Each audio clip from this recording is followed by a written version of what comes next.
కూర్చోండి.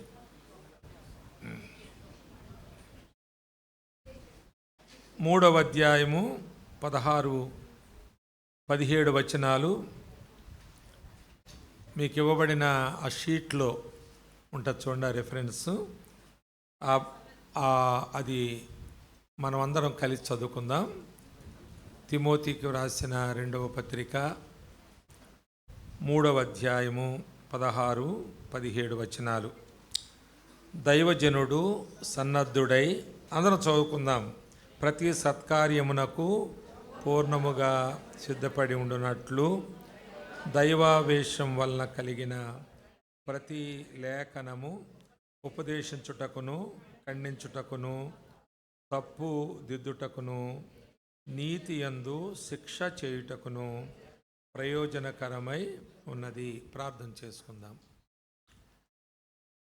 పరమ తండ్రి, నీ దాసుడు చెప్పిన మాటలు మేము విన్నప్పుడు మీరు పెట్రోల్ బంకులో ఈ పరిచర్యను ఎరిగి ఉన్నారు. ఆ సమయమందు ఎవరికీ తెలియదు. ఈ రోజున మేము పూర్తి స్థాయిలో దీన్ని మా కళ్ళారా చూడగలుగుతున్నాం. ఎవరో గొడ్డలి, కత్తులు ఉపయోగించగా హానికరమైన, వేదనకరమైన ఆ పరిస్థితుల్లో ప్రభువా ఆశ్చర్యకరమైన పరిచర్య పుట్టింది. ఇది మీ కార్యాలు అలా ఉంటాయి అని మేము తెలుసుకున్నాం, స్తుతిస్తున్నాం.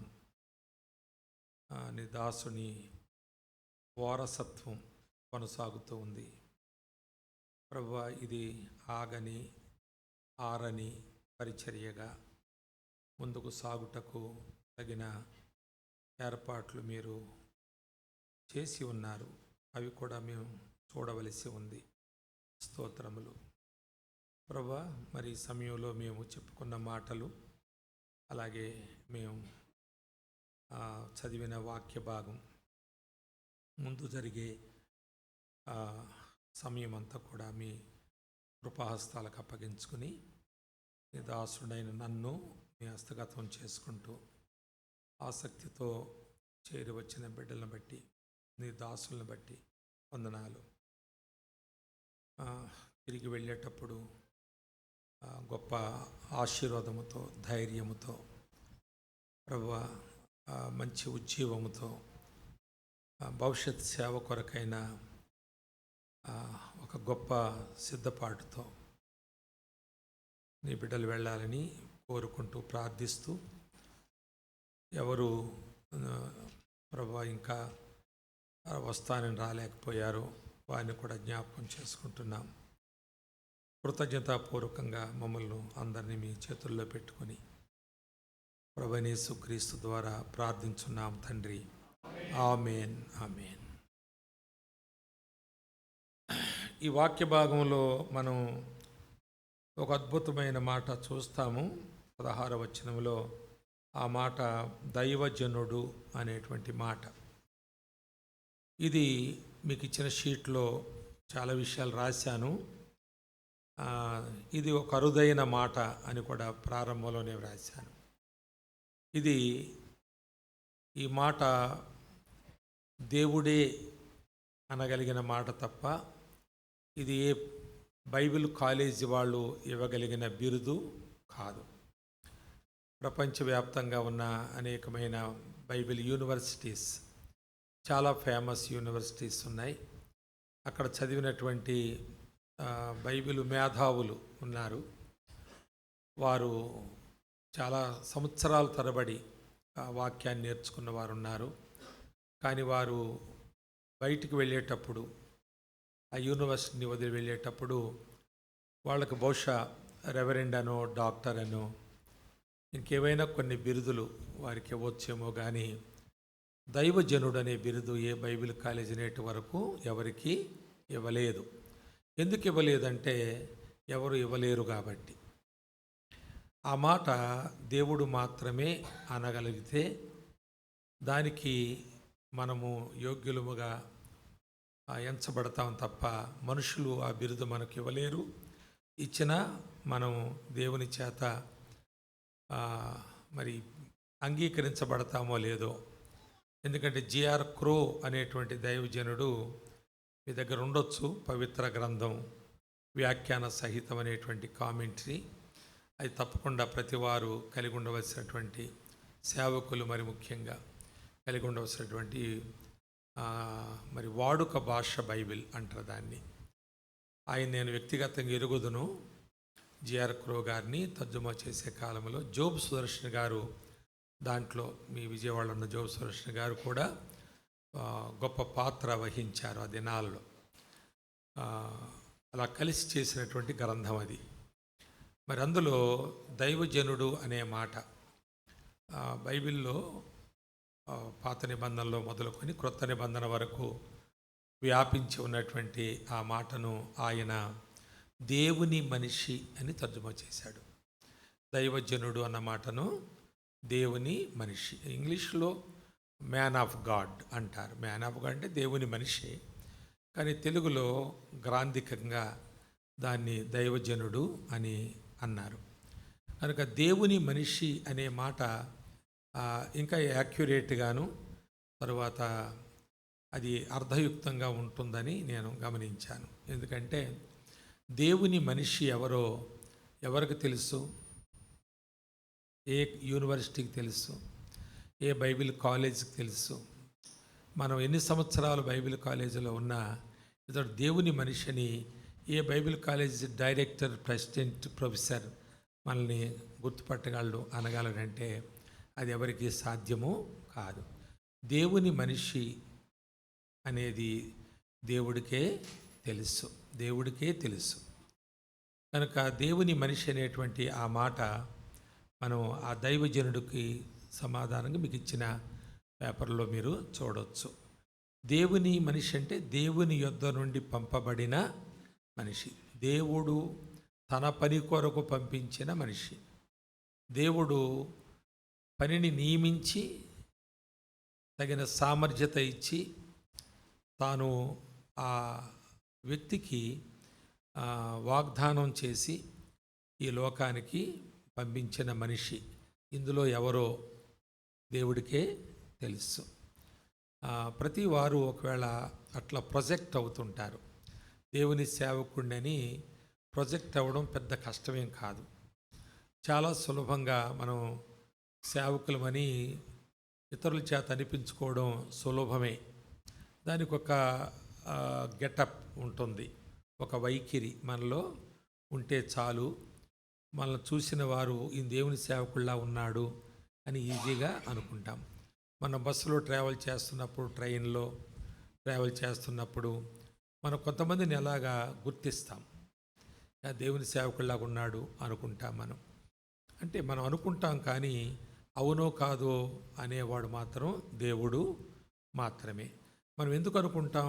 వారి యొక్క వైఖరి చూస్తాం, పైన అవుట్వర్డ్ లుక్ మనదంతే, బయట చూస్తాం, వెలిచూపుతో ఆ మాట అంటాం. గనుక మరి దేవుని కార్యములు చేయుటకు దేవుని చేత ఏర్పరచుకొని పంపించిన మనిషి. అందుకే ఆ బ్రాకెట్లో కొన్ని వచనాలు మీకు ఇచ్చాను. అందులో మొదటిగా యోహాను సువార్తలో 1వ అధ్యాయంలో 6వ వచనంలో ఎవరన్నా ఇప్పుడు చదవచ్చు? మరి అంత వేగంగా చదివేద్దమ్మా, కొంచెం మేము ఒక్క క్షణం ఆగి చదవండి. మంచి, మీరు అలా తీయడం చాలా సంతోషం. అంత క్విక్గా మా మగోళ్ళు తీయలేకపోవడం చాలా విచారం. సరే, కనుక దేవుని యొద్ద నుండి పంపబడిన ఒక మనుష్యుడు కలడు ఉండెను, అతని పేరు ఎంత స్పెసిఫిక్గా ఉందో చూడండి. దేవుని యొద్ద నుండి పంపబడిన ఒక మనుష్యుడు కలడు, అతని పేరు యోహాను అనే మాట. నేను దేవుని సేవకుణ్ణి అన్నవారు, దేవుడే నన్ను పంపించాడు అని అన్నవారు ఆ యోహాను అని ఉన్న దగ్గర మన పేరు రాసుకోవచ్చు, తప్పేమి లేదు. అంటే యోహాను కొట్టేసి కాదు, యోహాను తీసేసి రాయడం కాదు.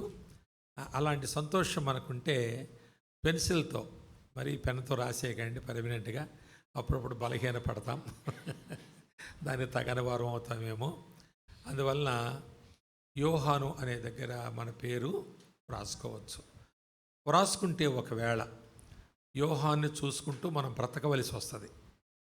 ఆ విధమైన తీర్మానం కూడా మనలో ఉండకపోతే మళ్ళా వాక్యంలో కూడా ఒక మోసకరమైన మాట రాసుకున్నట్టు బైబిల్లో దేవుని కూడా మనం మోసం చేయడానికి సాహసం చేసినట్లు అది మనకు దీవెనకరము కాదు.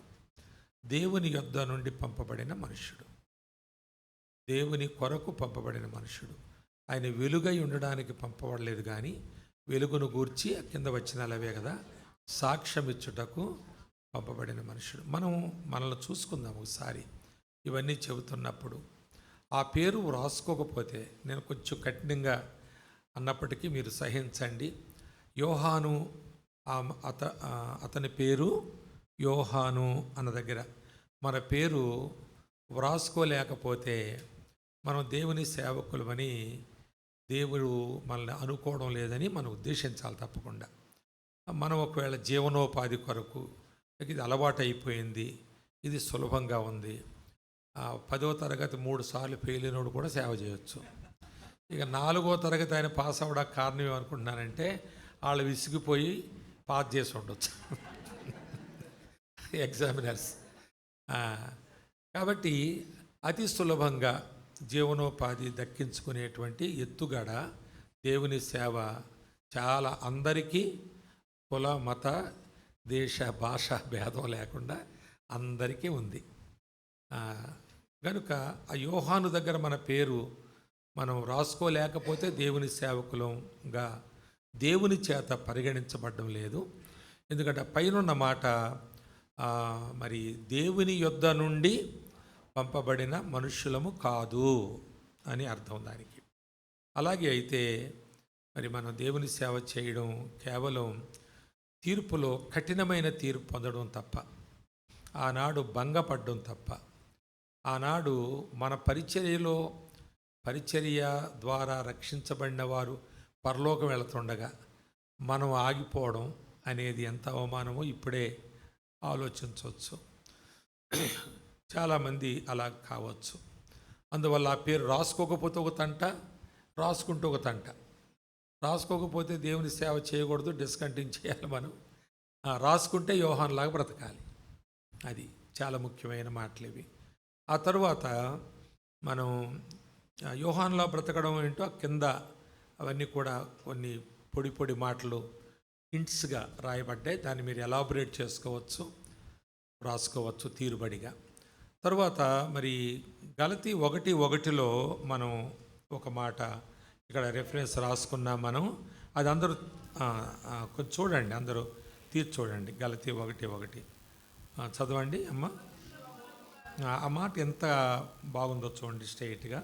మనుష్యుల మూలముగానైనను ఏ మనుష్యుని వలనైనను కాక యేసుక్రీస్తు వలనను ఆయనను మృతుల్లో నుండి లేపిన తండ్రి అయిన దేవుని వలనను అపొస్తలుడుగా నియమింపబడిన పౌలను నేను అంటున్నాడు. అంటే యోహానును గురించి దేవుడే సాక్ష్యం ఇస్తే పౌలు తన గురించి ఇలా సాక్ష్యం చెబుతుండగా కాదు అని అనగలిగిన వాళ్ళు ఇక్కడ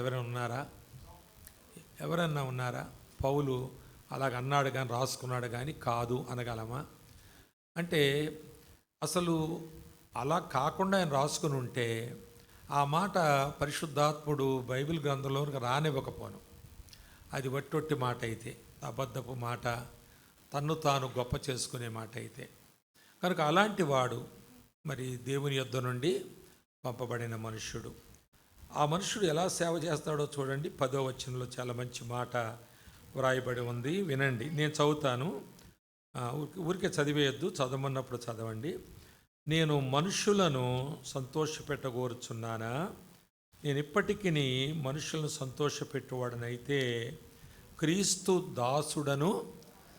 అది క్రీస్తు దాసుడుగా నేను కనుపరుచుకొని మనుషులను సంతోషపెట్టడానికి, మనుషులకు కనుపరుచుకోవడానికి, మనుషుల చేత దేవుని సేవకుని అనిపించుకోవడానికి నేను ఏ ప్రయత్నం ఒక్కటి చేసినా నా సేవా జీవితంలో నేను దేవుని సేవకుడను కాకపోదును అని చాలా తేటగా చెప్పాడు. ఇది మనకు వర్తించుకోవాలి, అన్వయించుకోవాలి. మనం నిజంగా మనం అలా ఉంటున్నామా? అలా ఉండకపోతే ఈ గలతీ 1:1 కూడా మనకు ఆపాదించబడదు. మరి ఇంకెలా మనం దేవుని సేవకుడు అంటాము అనేది ఆలోచించాలి.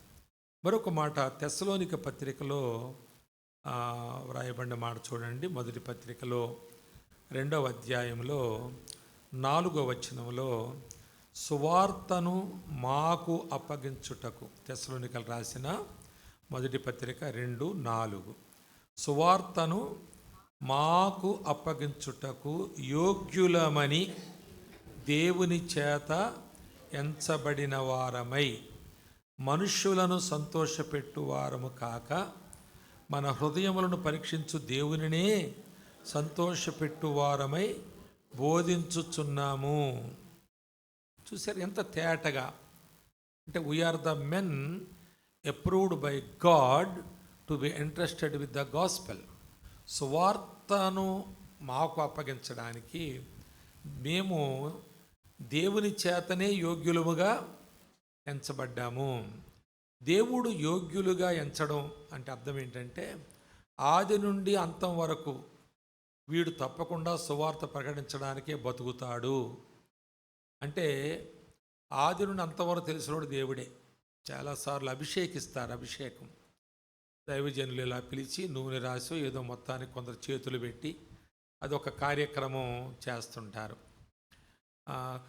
కానీ అతను ఎంతకాలం సేవ చేస్తాడో, సేవలో ఎన్ని అఘాయిత్యాలు చేస్తాడో, ఆ సేవ ఎందుకు చేస్తాడో, తర్వాత దేవుని నామానికి కాక తాను గొప్ప చేయబడ్డాక అభివృద్ధి కావడానికి ఏ విధమైన ధనాపేక్షను కప్పిపెట్టిన వేషధారిగా సేవ చేస్తాడో ఈ అభిషేకం చేసిన వాడికి తెలియదు, ఆ నూనెకి తెలియదు, ఆ అభిషేకం చేసిన ఆ పెద్ద పాస్టర్లు కూడా తెలియదు.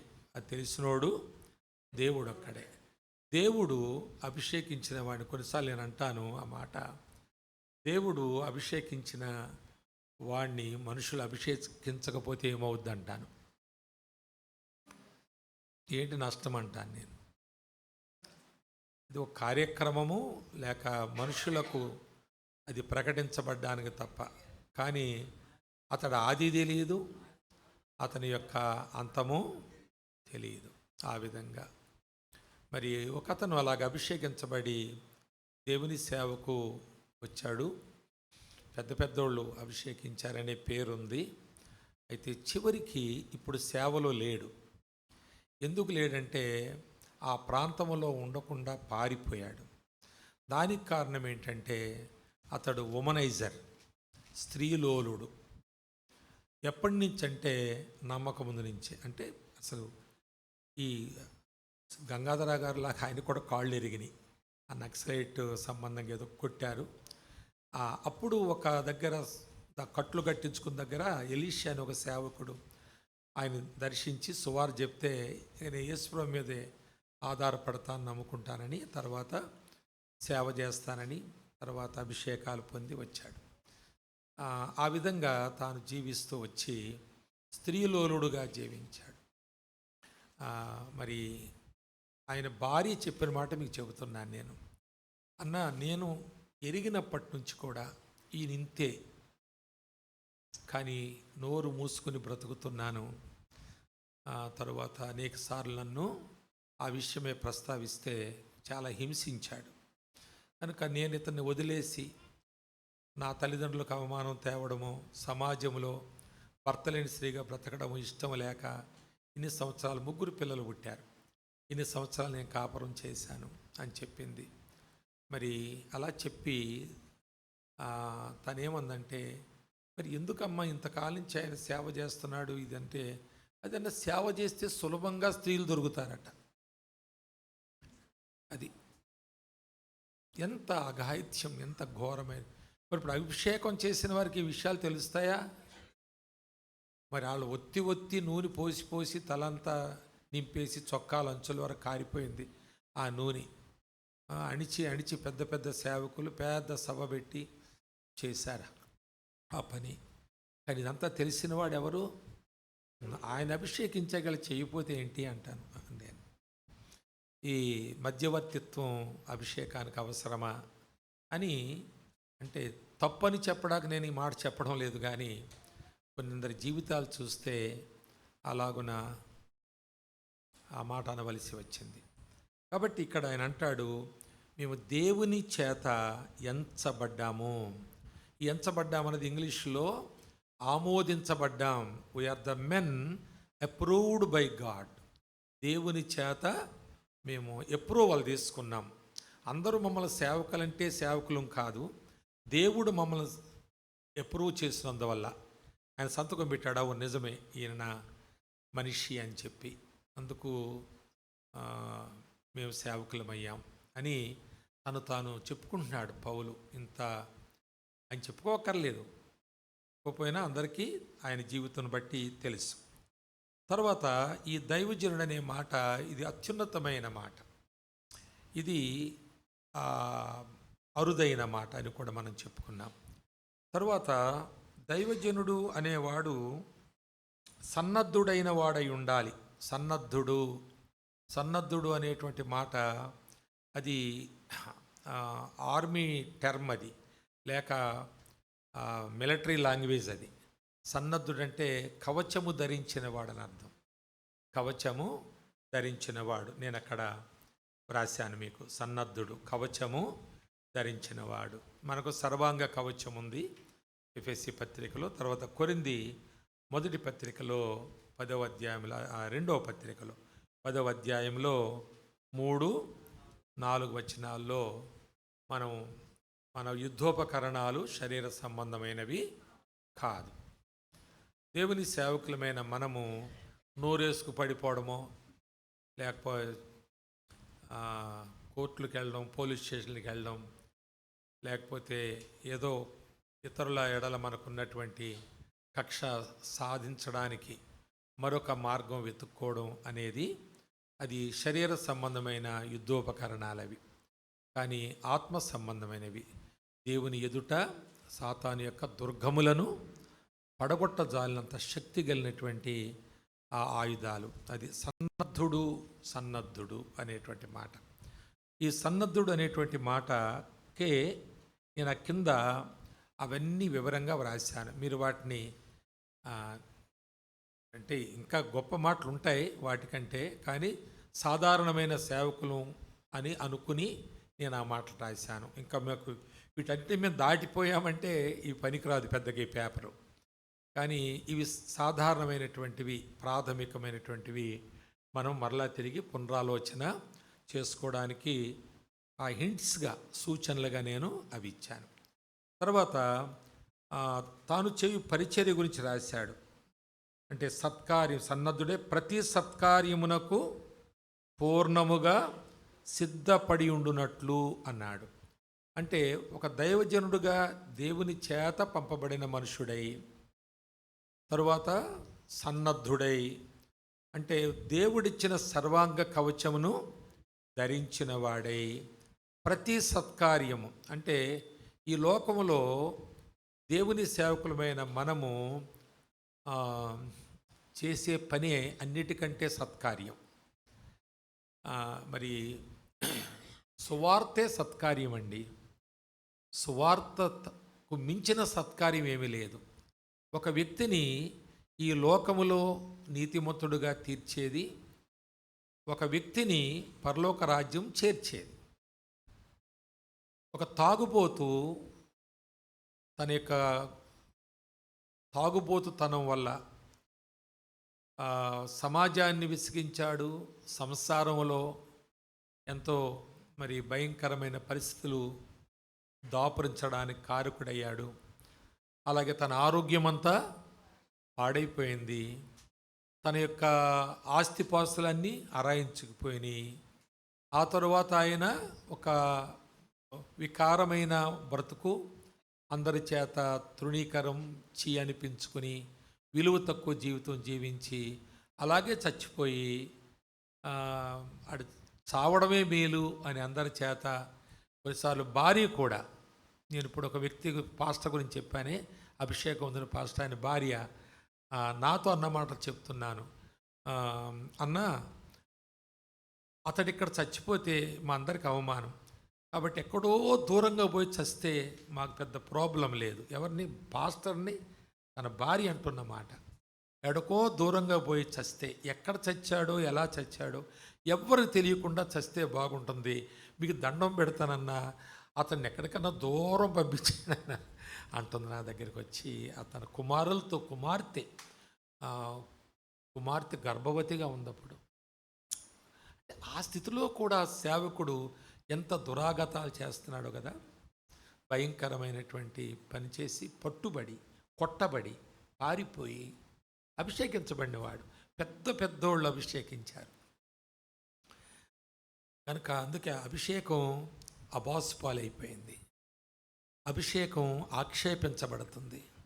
కనుక అభిషేకం ఉందా నీకు, అభిషేకం ఉందా అంటారు. అభిషేకం ఉంది, పాపం కూడా ఉంది. మరి అతల్లో కొన్ని సంవత్సరాలు 3 సంఘాలకి ఆయన కాపరి. ఆదివారం 3 సంఘాలకి 3 స్థలాలకి వెళ్ళాలి. ఆయన అనర్గళంగా మాట్లాడతాడు, అనుమానించడానికి వీలు కలుగదు. అలాంటి అభిషేకం పొందినటువంటి వారు ఎందరో ఉన్నారు. అది కాదు, సాక్ష్యం ఇక్కడ ముఖ్యం. అందుకే ఇక్కడ సత్క్రియలు చేయుటకు నిర్ణయించబడిన మనము దుష్క్రియలు చేయుట అనేది ఎలా సాధ్యమవుతుంది అంటే, అక్కడ ఒక మంచి మాట చూడండి మీరు, 16-17 వచనాల్లో, పూర్ణముగా సిద్ధపడినట్లు దైవావేశము కలిగిన. వినండి, దేవుని సేవకులే మనం. ఈ నోట్బుక్లు ఇచ్చారు, చక్కగా నోట్ చేసుకుంటున్నారు, సంతోషం. దైవావేశము కలిగినటువంటి వాక్యము, వాక్యము అంటే దైవావేశము, దేవుడు ఊదినది, దేవుని ఊపిరి, దేవుని ఆవేశము, దేవుని యొక్క శాసనము. వాక్యాల్లో సర్దుబాట్లు ఉండవు, శాసనాలు అవంతే. పర్వాలేదులే అనేది, లేక అనేది బైబిల్ ఎక్కడ కనపడదు మనకి. పర్వాలేదు, లేక, ఇందులో ఏముందలే, ఒకసారే కదా అనేవి బైబిల్లో ఉండవు. అవి సాతాను అగ్ని బాణాలు. పర్వాలేదులే అని సేవకుడన్నా మనం అనుకున్న సాతానుడు ఒక అగ్ని బాణం మన మీద విసిరాడు. అగ్ని బాణం అంటే మన ఆధ్యాత్మిక జీవితాన్ని బూడిద చేసేదన్నమాట. ఆర్పివేయడమే కాదు, బూడిద చేసేస్తుంది. అది మరలా తిరిగి షేప్ అవ్వదది, ఇక అంతే, నాశనం అవుతుందంతే. కనుక ఇక్కడ దైవావేశము వలన కలిగినటువంటి ప్రతి లేఖనము, దీన్ని కొంచెం తర్జుమా డిఫరెన్స్ ఉందని దైవజనులు అన్నారు. నేను కూడా నిజమే అనుకున్నాను. దీన్ని ఇంకొక మాటలు తర్జుమా చేసిన క్రొత్త నిబంధన ఉంది. అందులో వారు ఎంత బాగా రాశారంటే, దైవావేశము వలన ప్రతి లేఖనము దైవావేశం వలన కలిగినది అని రాశారు. అంటే దైవావేశం వలన కలిగిన లేఖనాలు కొన్ని సాధారణమైన అర్థం వస్తుందని మంచి దైవజనులు జిఆర్ లార్న్ గారు, ఏమండి తెలిసి ఎప్పుడైనా విన్నారా మీరు? మంచి బుక్స్ రాశాడు ఆయన, కాకినాడ, లేరు ఇప్పుడు. అయితే నేను రక్షించబడిన కొత్తలో ఆయన పుస్తకాలు చదివే బలపడ్డాను నేను. తెలుగులో ఆయన సాహిత్యం ఉండేది, అప్పుడు ఎక్కువ ఉండే కాదు. అయితే దైవావేశం వల్ల ప్రతి లేఖనం అంటే శాసనము, స్టాట్యూట్స్ అంటారు వాటిని. ప్రతి లేఖన శాసనము అది దేవుని వలన ఓదబడింది, దేవుని చేత పలకబడింది. దైవావేశములో నుండి పలకబడిన మాట అది. ఇక దాన్ని భూమి గతించిన, ఆకాశం గతించిన, దాన్ని ఎవ్వరూ తుడిచివేయలేరు, మార్చలేరు. మనం మారాలి కానీ అది మారదు ఎప్పటికైనా. అలాంటి దైవావేశం వలన కలిగినటువంటి ఆ ప్రతి లేఖనాన్ని మనం దైవావేశముతోనే బోధించాలి. There is no other way to preach the word of God. దేవుని వాక్యాన్ని బోధించడానికి మరో మార్గం లేదు. దైవావేశం వల్ల కలిగిన వాక్యాన్ని సచ్చోళ్ళు చెబితే అది ఆ కార్యం, ఆ శక్తి విడుదల కాదు. దానిలో ఉన్నటువంటి ఆ మాధుర్యం విడుదల కాదు. దానిలో ఉన్న వాగ్దానాలు విడుదల కావు. ఆ వాక్యము మనల్ని బ్రతికించేది. ఆ జీవవాక్యము ఆది నుండి ఉన్నటువంటి దేవుని వాక్యం ఏమంటాడు? జీవవాక్యమును గూర్చినది అంటాడు యోహాను తన మొదటి పత్రికలో 1వ అధ్యాయంలో మొదటిగా రాస్తాడు. ఆది నుండి ఉన్న వాక్యము జీవవాక్యము అంటాడు. ఈ జీవవాక్యము మీకు నిత్య జీవము ఇచ్చున్నట్లుగా ఈ ప్రత్యక్షత మేము పొంది మీకు తెలియచేయుచున్నాము అంటాడు యోహాను మొదటి పత్రికలో మొదటి 4 వచనాల్లోనే 4 సార్లు అంటాడు ఆ మాటలు. గనుక ఈ జీవవాక్యం తర్వాత మనము దైవావేశం వలన వాక్యాన్ని చెప్పకపోతే దానిలో ఉన్న జీవము విడుదల కాదు. రెండవది, నీ వాక్యము వెల్లడి అగుటతోడనే వెలుగు కలిగెను, వెలుగు కలుగును అంటే ఆ వెలుగు విడుదల కాదు. వాక్యం వింటారు కానీ వారి లోపల హృదయంలో వెలిగించబడవు. అది సేవకులకు చాలా ప్రాబ్లమే. విశ్వాసుల వాక్యం చెప్పినప్పుడు ఇంత మంచి వాక్యం విని కూడా వీళ్ళు ఇలాగే ఉన్నారేంటి అనుకుంటాం మనం. మరి తప్ప ఆడదో మందో మరి అది కూడా కొంచెం మనం సర్వే చేయాలి ఒకసారి. మరి దైవావేశం వలనది పలికితే ఆయన వాక్యం వట్టిగా తిరిగి రాదు, దాని పని అది చెయ్యాలి. కానీ ఎందుకు చేస్తా లేదు? ఇటు నుంచి ఫాల్టా అటు నుంచి ఫాల్టా, రిసీవర్ దా ఫాల్టు. మరి ఒకవేళ ప్రొక్లైమ్ చేసేటప్పుడు మనం ఆ విధంగా చెప్పడం లేదు. ఇవన్నీ మనం ఆలోచించాలి. నేను బాగానే బోధించాను, వాక్యాన్ని వివరించాను గబుక్కుని అనేసుకుని వాళ్ళ మీద తోసేయద్దు అన్నీ కూడా. ఏమండి? ఆ విధంగా కనుక సువార్త అనేది సత్క్రియ అని చెప్పినప్పుడు ఓ తాగుబోతు గురించి చెప్పాను నేను. ఆ త్రాగుబోతు మార్చబడ్డాడు అనుకోండి, అది ఎంత గొప్ప సత్క్రియ చెప్పండి. ఒక వ్యక్తికి మనం ₹1,00,00,000 ఇచ్చామనుకోండి, అది సత్క్రియ కావచ్చు, కానీ అవి తరిగిపోతాయి. ₹1,00,00,000 అడిస్తే మళ్ళీ ఓ నెల పోయాక అడిగి మన 1,00,00,000 ఇచ్చాను ఏదంటే 90 లక్షలే ఉందండి, 10 లక్షలు అయిపోయినాయి అంటాడు. కానీ సువార్త అనే సత్క్రియ ఉందే, అది మనం పైసా ఇచ్చినట్టయినా అది ₹1,00,00,000 అవుతుంది. అది దానికి దీనికి ఉన్న తేడా. కనుక ఈ సత్క్రియ ఎవరిస్తున్నారు, ఎంత ఇస్తున్నారు అనేది క్వశ్చన్ కాదు ఇక్కడ. మనం అల్పులు కావచ్చు. ఇందాక నా మీద రిమార్క్ చేశారు ఆయన, ఏంటంటే ఏదో హాస్పిటల్ కట్టాడు ఈయన, ఆ హాస్పిటల్ వాళ్ళు కట్టారు వీళ్ళు కట్టారు నమ్ముతారు, కానీ వీడు కట్టాడంటే ఎవరు నమ్ముతారు? నిజంగానే మరి నాకు కూడా నేను అక్కడికి వెళ్ళి చూస్తాను, ఈ పిల్లరు నేనే ఇచ్చానా, ఈ గోడ నేనే కట్టించానా అని అనుకుంటాను. నేను కూడా నాకు కూడా ఆశ్చర్యమే. ఎందుకంటే నా బోటోడు మరి అలా కట్టడం అంటే సాధ్యము కాదది. మరి కొన్ని సంవత్సరాల నుంచి సత్యం ఒక ఆయన పూర్ణ గారు ఇద్దరు వచ్చారు ఒకసారి, డబ్బులు పట్టుకొచ్చి ఇచ్చారు. అప్పుడు అయితే ఒకసారి రమ్మంటున్నాను వాళ్ళు, నేను ఎందుకంటే డబ్బులు పట్టుకొచ్చారు కదా, వస్తానంటే కానీ రావడం లేదు. సరే, కాబట్టి ఒక గొప్ప కార్యం జరుగుతుంది, గొప్ప కార్యం ఈ సువార్త వలన. అది నేను పైసా మనిషిని, కానీ పని మాత్రం ₹1,00,00,000 పని. 4 కోట్లు అయింది దానికి. నేను పైసా మనిషిని, కానీ ఈ పైసాలోనే అదంతా దాగి ఉంది. మన కంటికి పైసనే, కానీ అన్ని కోట్లు, అంటే దేవుని అవసరము తీర్చే అంత అన్ని కోట్లు అందులో ఉన్నాయి, పైసలోనే.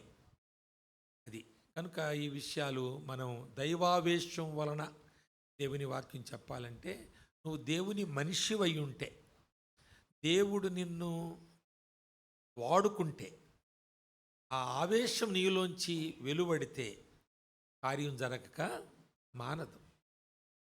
కనుక దేవుని సేవకులు సచ్చువాళ్ళయ్యుండి, సన్యాసులయ్యుండి, స్వార్థపరులయ్యుండి. ఇక్కడ చూడండి, దైవజనుని జీవన శైలి, ఈ పరిచర్య మరి అంతిమ సాక్ష్యంలో సమూయేలు రాశాను నేను. అక్కడ సమూయేలు గురించి ఏమి రాస్తుందండి?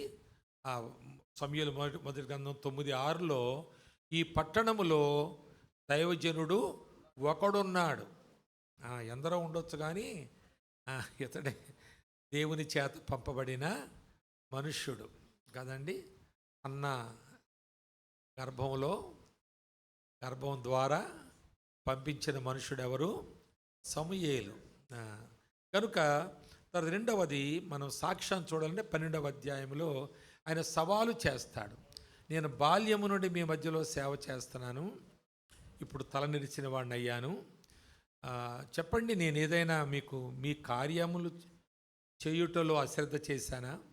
మీ దగ్గర ఎవరైనా అన్యాయం చేశానా? అప్పు చేశానా? ఎవరి దగ్గర నేను తీసుకుని నేను ఎగవేశానా? మరి చెప్పండి సాక్ష్యం అంటే వాళ్ళు అన్నారు, లేదు మేము సాక్షులమే, మీరు అలా చేయలేదు అన్నారు. అలాంటి సాక్ష్యము మనం కలిగి ఒకసారి సంఘములో నిలబడి లేక సభలో నిలబడి ఈ మాటలు చెప్పగలగాలి. నేను ఎవరి దగ్గర అప్పు చేశానా? నేను ఎవరినైనా అడిగి డబ్బు సంపాదించుకోవడానికి ధనాపేక్షతో మాట్లాడానా? ఆ యుక్తి కుయుక్తులు నేనైనా ప్రయోగించానా? నా అవసరం చూపించి మిమ్మల్ని శోధించానా?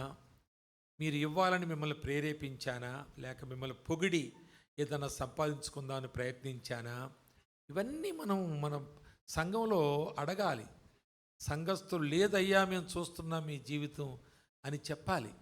అలాంటి ఒక నీతియుక్తమైన సాక్షార్థమైన బ్రతుకు మనము బ్రతకకపోతే దేవుని యొద్ద నుండి పంపబడిన మనుషులం కాదు, అలా కాకపోతే దైవజనులము కాదు అనేది మనం నిర్ణయించుకోవడం, కొంత శాపాన్ని తగ్గించుకోవడం. లేదంటే తీర్పులో మనం అనుకుని ఊహించిన దానికంటే అధికమైన తీర్పు కలుగుతుంది మనకి. అడిగి ఊహించిన దానికంటే కాదు, అనుకొని మన గురించి మనం ఊహించడం అనేది అపోహగా మిగులుతుంది. ఆ రోజు జాగ్రత్తగా ఉండాలి. తర్వాత మనం దైవజనుని జీవన శైలి అని చూసాం. అందులో 3 మాటలు. నిర్దోషంగా ఉండాలి. ఎవరు కూడా మన మీద దోషారోపణ చేయని మంచి జీవితం జీవించాలి. ఇది శారీరకమైన సామాజికమైన జీవితం. మన మనస్సాక్షి మన మీద నేరారోపణ చేయకూడదు.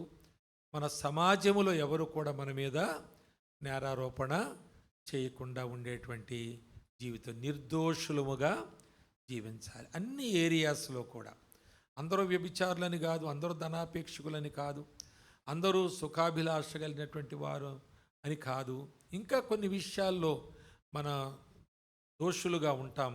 అది ఎవరికీ తెలియకుండా ఉంటామేమో. అది ఎందులో ఉంటామో ఆ విషయాన్ని మనమే చెక్ చేసుకోవాలి. రెండవదిగా నిరాడంబరముగా ఉండాలి. నిరాడంబరమైన జీవితం. ఆడంబరాలు మనకు అవసరం లేదు. మరి చాలామంది, ఒక ఆయన మీసాలకు రంగు వేసుకుంటున్నాడు. నేను అన్నాను, అంటే స్టేజ్ ఇది చర్చిలో వాక్యం చెప్పడానికి వెళ్ళేటప్పుడు వెళ్ళేవాడు అతను మీసాలు రంగేస్తున్నాడు, తలకు రంగేస్తున్నాడు. నేను చెప్పాను, నేను పెళ్లి చూపులకు వెళ్తున్నావా అని అడిగాను. నేను ఆయన ఆ డ్రెస్ కూడా ఇలాగనుకుని, ఇక్కడ షర్ట్ ఇలాగనుకుని, అద్దంలో చూసుకుని, ఇలా చూసుకుని, నేను పెళ్లి చూపులకు వెళ్తున్నావా బ్రదర్? నువ్వు దేవుని సన్నిధికి వెళుతూ ఇన్ని వేషాలు ఎందుకు నీకు? ప్రజలు నిన్ను చూసి ఏమనుకోవాలనుకుంటున్నావు? ఎంత బాగున్నాడు మా పాస్టర్ గారు, ఏమి అందం మా పాస్టర్ గారిది, మా ఆయన ఉన్నాడు, ఏమి లాభం అనుకోవాలా? అవసరమా? అట్లా అనిపించుకోవడానికి వెళ్తున్నావా నువ్వు? జాగ్రత్త. కనుక మనం నిరాడంబరముగా ఉండాలి. హై ఎండ్ లైఫ్కు అలవాటు పడవద్దు. మనం లో ఎండ్లో ఉందాం, హై ఎండ్లో సేవ చేద్దాం. అది మన జీవిత శైలి అయి ఉండాలి. అంతేకాని అన్నిట్లో ఆడంబరం మామూలుగా కాదు. మూడవ మాట, నిస్వార్థంగా బ్రతకాలి. అంటే దేవుని సేవలో దేవుని ప్రజలు దేవుని సేవ కొరకు ఇచ్చిన డబ్బును అది నీది కాదు అనుకోవాలి, నీ కొరకు కాదు అనుకోవాలి. కానీ అన్న వస్త్రములు కలిగి ఉండుటకు మాత్రమే మనము పరిమితమై ఉండాలి.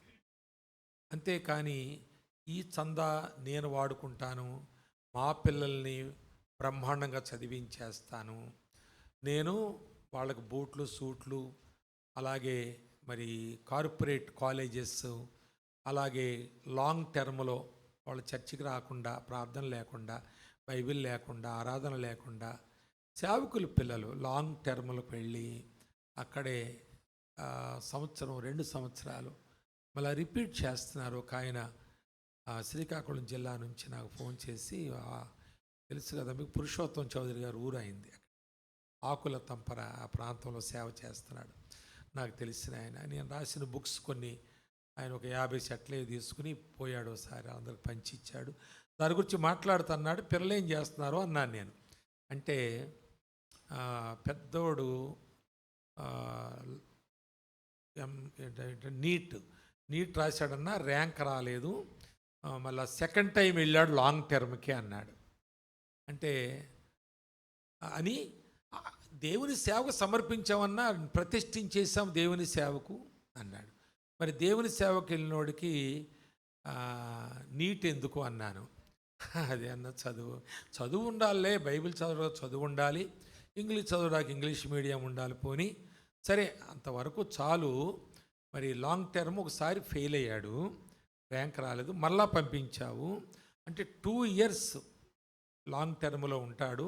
చర్చికి తనకు సంబంధం లేదు, తల్లిదండ్రులకి తనకు సంబంధం లేదు, ఎవరి అదుపు ఆజ్ఞలు లేవు, మరి ప్రార్థనా సహవాసం లేదు, బైబిల్ స్టడీస్ లేవు. ఇవేమీ 2 సంవత్సరాలు లేనోడు సేవ ఏం చేస్తాడు అన్నాను నేను. అంటే లేదన్నా చిన్నప్పటి నుంచి వాడికి ఆసక్తే. ఎందుకంటే ఇలాంటి మభ్యపెట్టే మాటలు, దేవుడు నమ్ముతాడా ఈ మాటలు? దేవుడు అప్రూవ్ చేస్తాడా, ఆమోదిస్తాడని ఈ మాటలు? రాజు అతని పేరు, మరి ఇది లైవ్ పోతుందో పోనీయండి, ఆయన వింటే కూడా మంచిదే అనుకుంటున్నాను నేను. రాజు విను, జాగ్రత్తగా వింటే నీ గురించి చెబుతున్నాను నేను. మరి ఇది న్యాయం కాదు, నీ మాట ఆమోదయోగ్యం కాదు.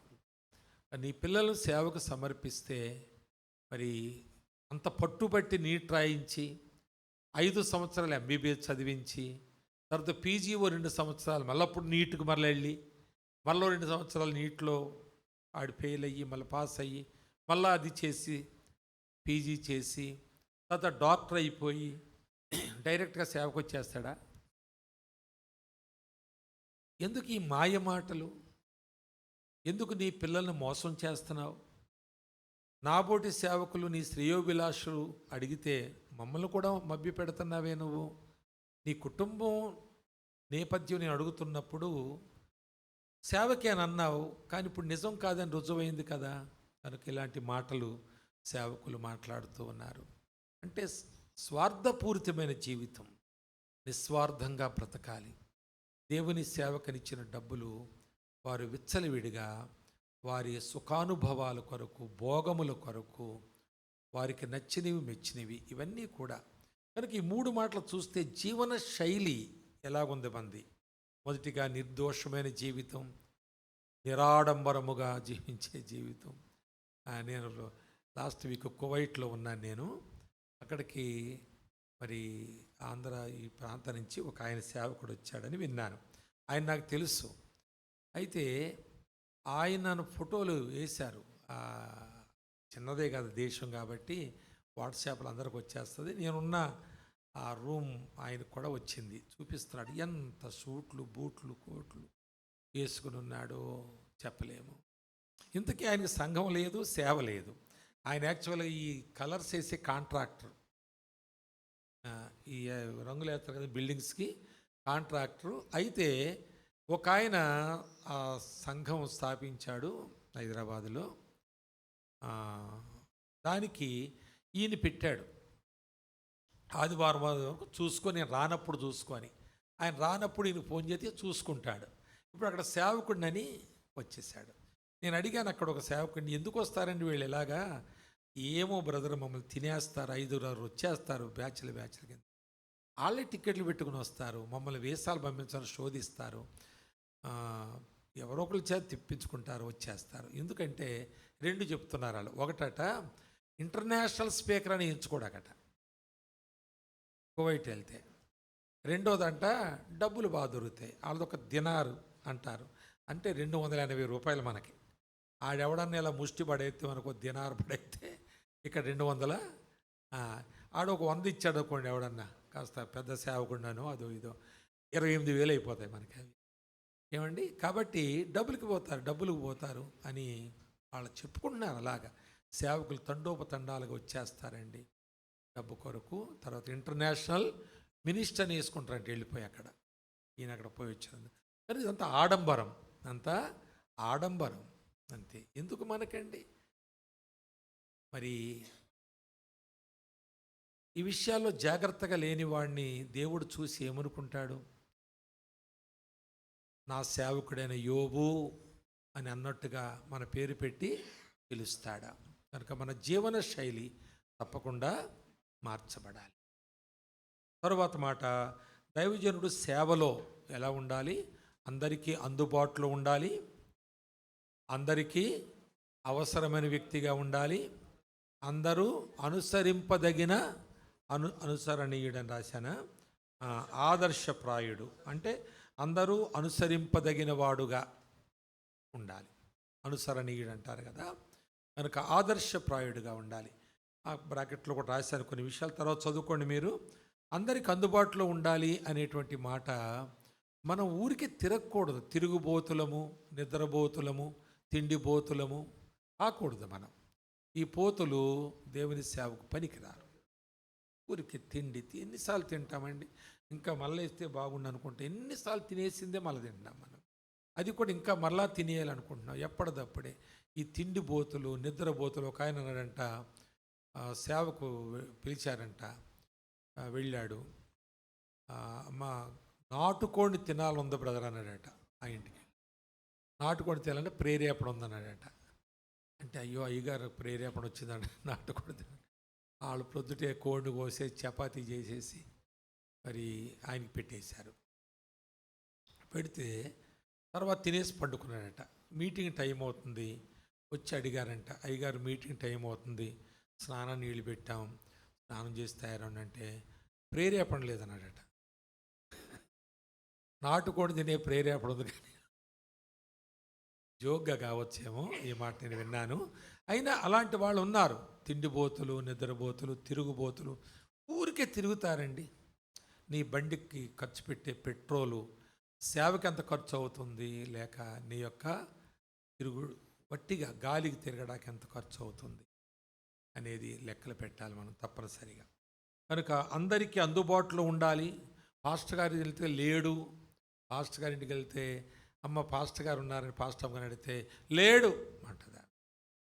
ఎటువంటి ఏమో ఎవరు చెప్తాడు, ఎప్పుడు వస్తాడు అమ్మగారు, ఏమి ఎప్పుడు చేస్తాడు అన్నట్టుగా. అంటే ఆ మాట అలా ఉంటుంది అన్నమాట. నాకే తెలియదు. తిండికి భోజనకు వస్తారామంటే అక్కడక్కడ తినేసి వస్తాడు, ఎవరు తినమంటే వాళ్ళు అక్కడ తినేస్తాడు. కాబట్టి ఇలాగ మనం సాక్ష్యాన్ని పోగొట్టుకున్న సేవకులంగా ఇంట్లో వాళ్ళే మన గురించి అలా మాట్లాడుతుంటే మన సేవ ఎలా ఫలిస్తుంది? మరి ఈ 3 మీరు రాసుకోండి. తర్వాత ఏంటి? అందరికి అందుబాటులో ఉండడం, అందరికీ అవసరమైన వ్యక్తిగా ఉండడం, అందరికీ ఆదర్శప్రాయుడు అంటే అనుసరించదగిన వ్యక్తి. బ్రతికితే ఇలాంటి బతకాలండి, ఆయనలా బ్రతకాలండి. బ్రతికితేని మన సంఘములో ఉన్న ప్రతి కుటుంబం అనుకోవాలండి, బ్రతికితే మా పాస్టర్ గారిలా బతకాలండి, బ్రతికితే మా పాస్టర్ గారి భార్యలా బతకాలండి, బ్రతికితే మా పాస్టర్ గారి పిల్లల్లాగా మా పిల్లలు బతకాలండి. ఎందుకండి బతుకులు అసలు లేకపోతే అని అనుకునే అంత ఆదర్శప్రాయంగా మనం ఉండకపోతే ఎక్కడో తప్పు జరుగుతుంది, ఎక్కడో మనం ఫెయిల్ అవుతున్నాం. దాన్ని మీరు విజ్ఞులు, చాలా కాలంగా సేవ చేస్తున్నవారు, మీకు నేను ఇంకా వివరించనక్కర్లేదు. మీరు దాన్ని గుణించుకోవచ్చు. You can multiply it. గుణకారాలు అంటాం కదా, గుణకారాలు చేయండి, మైనస్లు చేయకండి, ప్లస్లు గుణకారాలు చేయండి. తర్వాత దైవజనుని వాక్య జ్ఞానం అనేటువంటి మాట, ఇక్కడ కొన్ని సూచనంగా సలహాలు ఇచ్చాను నేను. కొద్దిపాటి అనుభవంలోంచి ఈ సలహాలు మీకు ఇచ్చాను. నేను పాటించి ఇందులో నేను ఇంకా రోజు రోజుకి అభివృద్ధి చెందగోరి ఆ కృషి చేస్తూ మీకు ఈ సలహాలు ఇచ్చాను నేను. దైవజన వాక్య జ్ఞానం మొదటి మాట చదవండి ఎవరైనా. రోజుకు కొత్త మాట వాక్యములో నుంచి సంపాదించుకోవాలి. కొత్త మాట సంపాదించుకోవాలి. ఈరోజు దేవుని నుండి ఓ కొత్త మాట వాక్యం చదువుతుండగా, ప్రార్థన చేస్తుండగా నేను చాలాసార్లు అనుకుంటాను, ఆల్ నైట్ ప్రేయర్ అంటారు, తర్వాత ఉపవాస ప్రార్థన అంటారు, తర్వాత ఏకాంత ప్రార్థన అంటారు, ఒంటరి ప్రార్థన, ఇలాగా ప్రార్థన ప్రార్థన ప్రార్థన అని నాకు ఒక అనుమానం. మరి నేను భక్తిహీనుడుగా అలా అనుకుంటానో ఏమో తెలియదు, కానీ మీరు ఏమన్నా పడతాను, కానీ నేను అంతసేపు ఏం ప్రార్థన చేస్తారనుకుంటాను. నేను రాత్రంతా ప్రార్థన అంటారు, ఒక్కడే నేను రాత్రంతా ప్రార్థనలు ఉన్నానంటారు సేవకులు. కొన్నిసార్లు ఏకాంత ప్రార్థన ఎక్కడికో వెళ్ళానంటారో లేకపోతే ఏదో చెప్తారు. ఉపవాస ప్రార్థనలో ఉన్నాడు పాస్టర్ గారు అంటారు. ఏం చేస్తాడు దినమంతా ప్రార్థన? యథార్థంగా చెప్పండి. మీరు చేసే ప్రార్థన రాసుకుంటా చేయండి, నేను తర్వాత చదువుతాను ఒకసారి దాన్ని.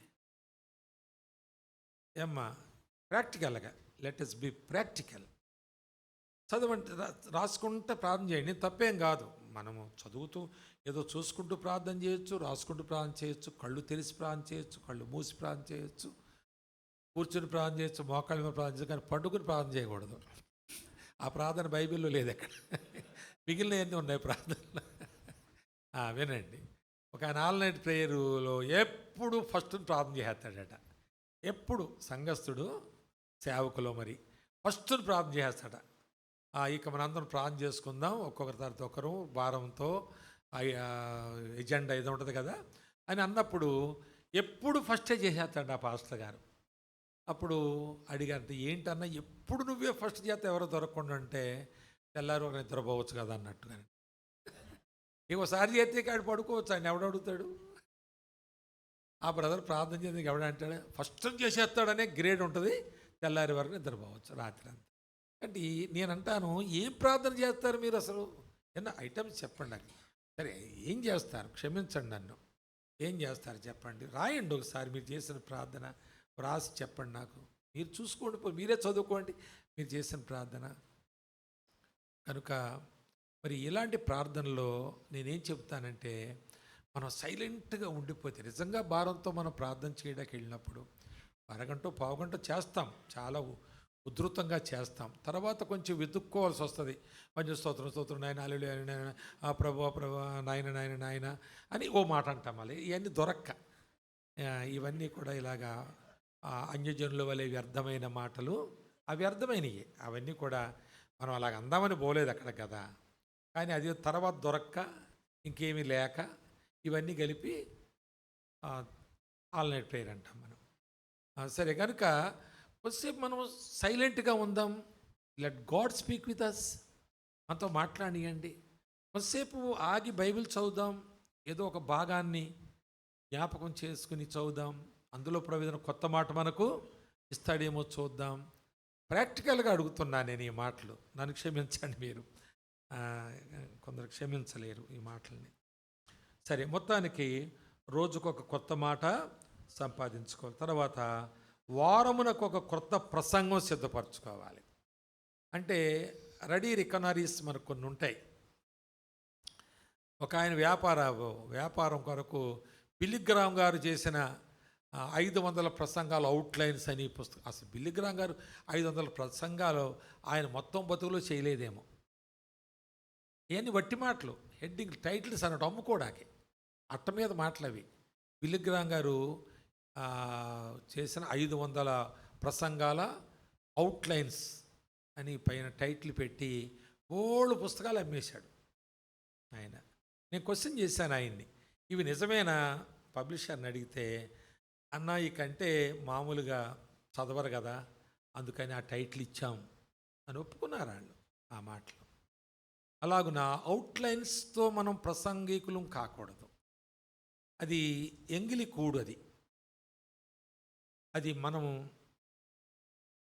పాసిపోయింది ప్రజలకు పెట్టకూడదు మనం.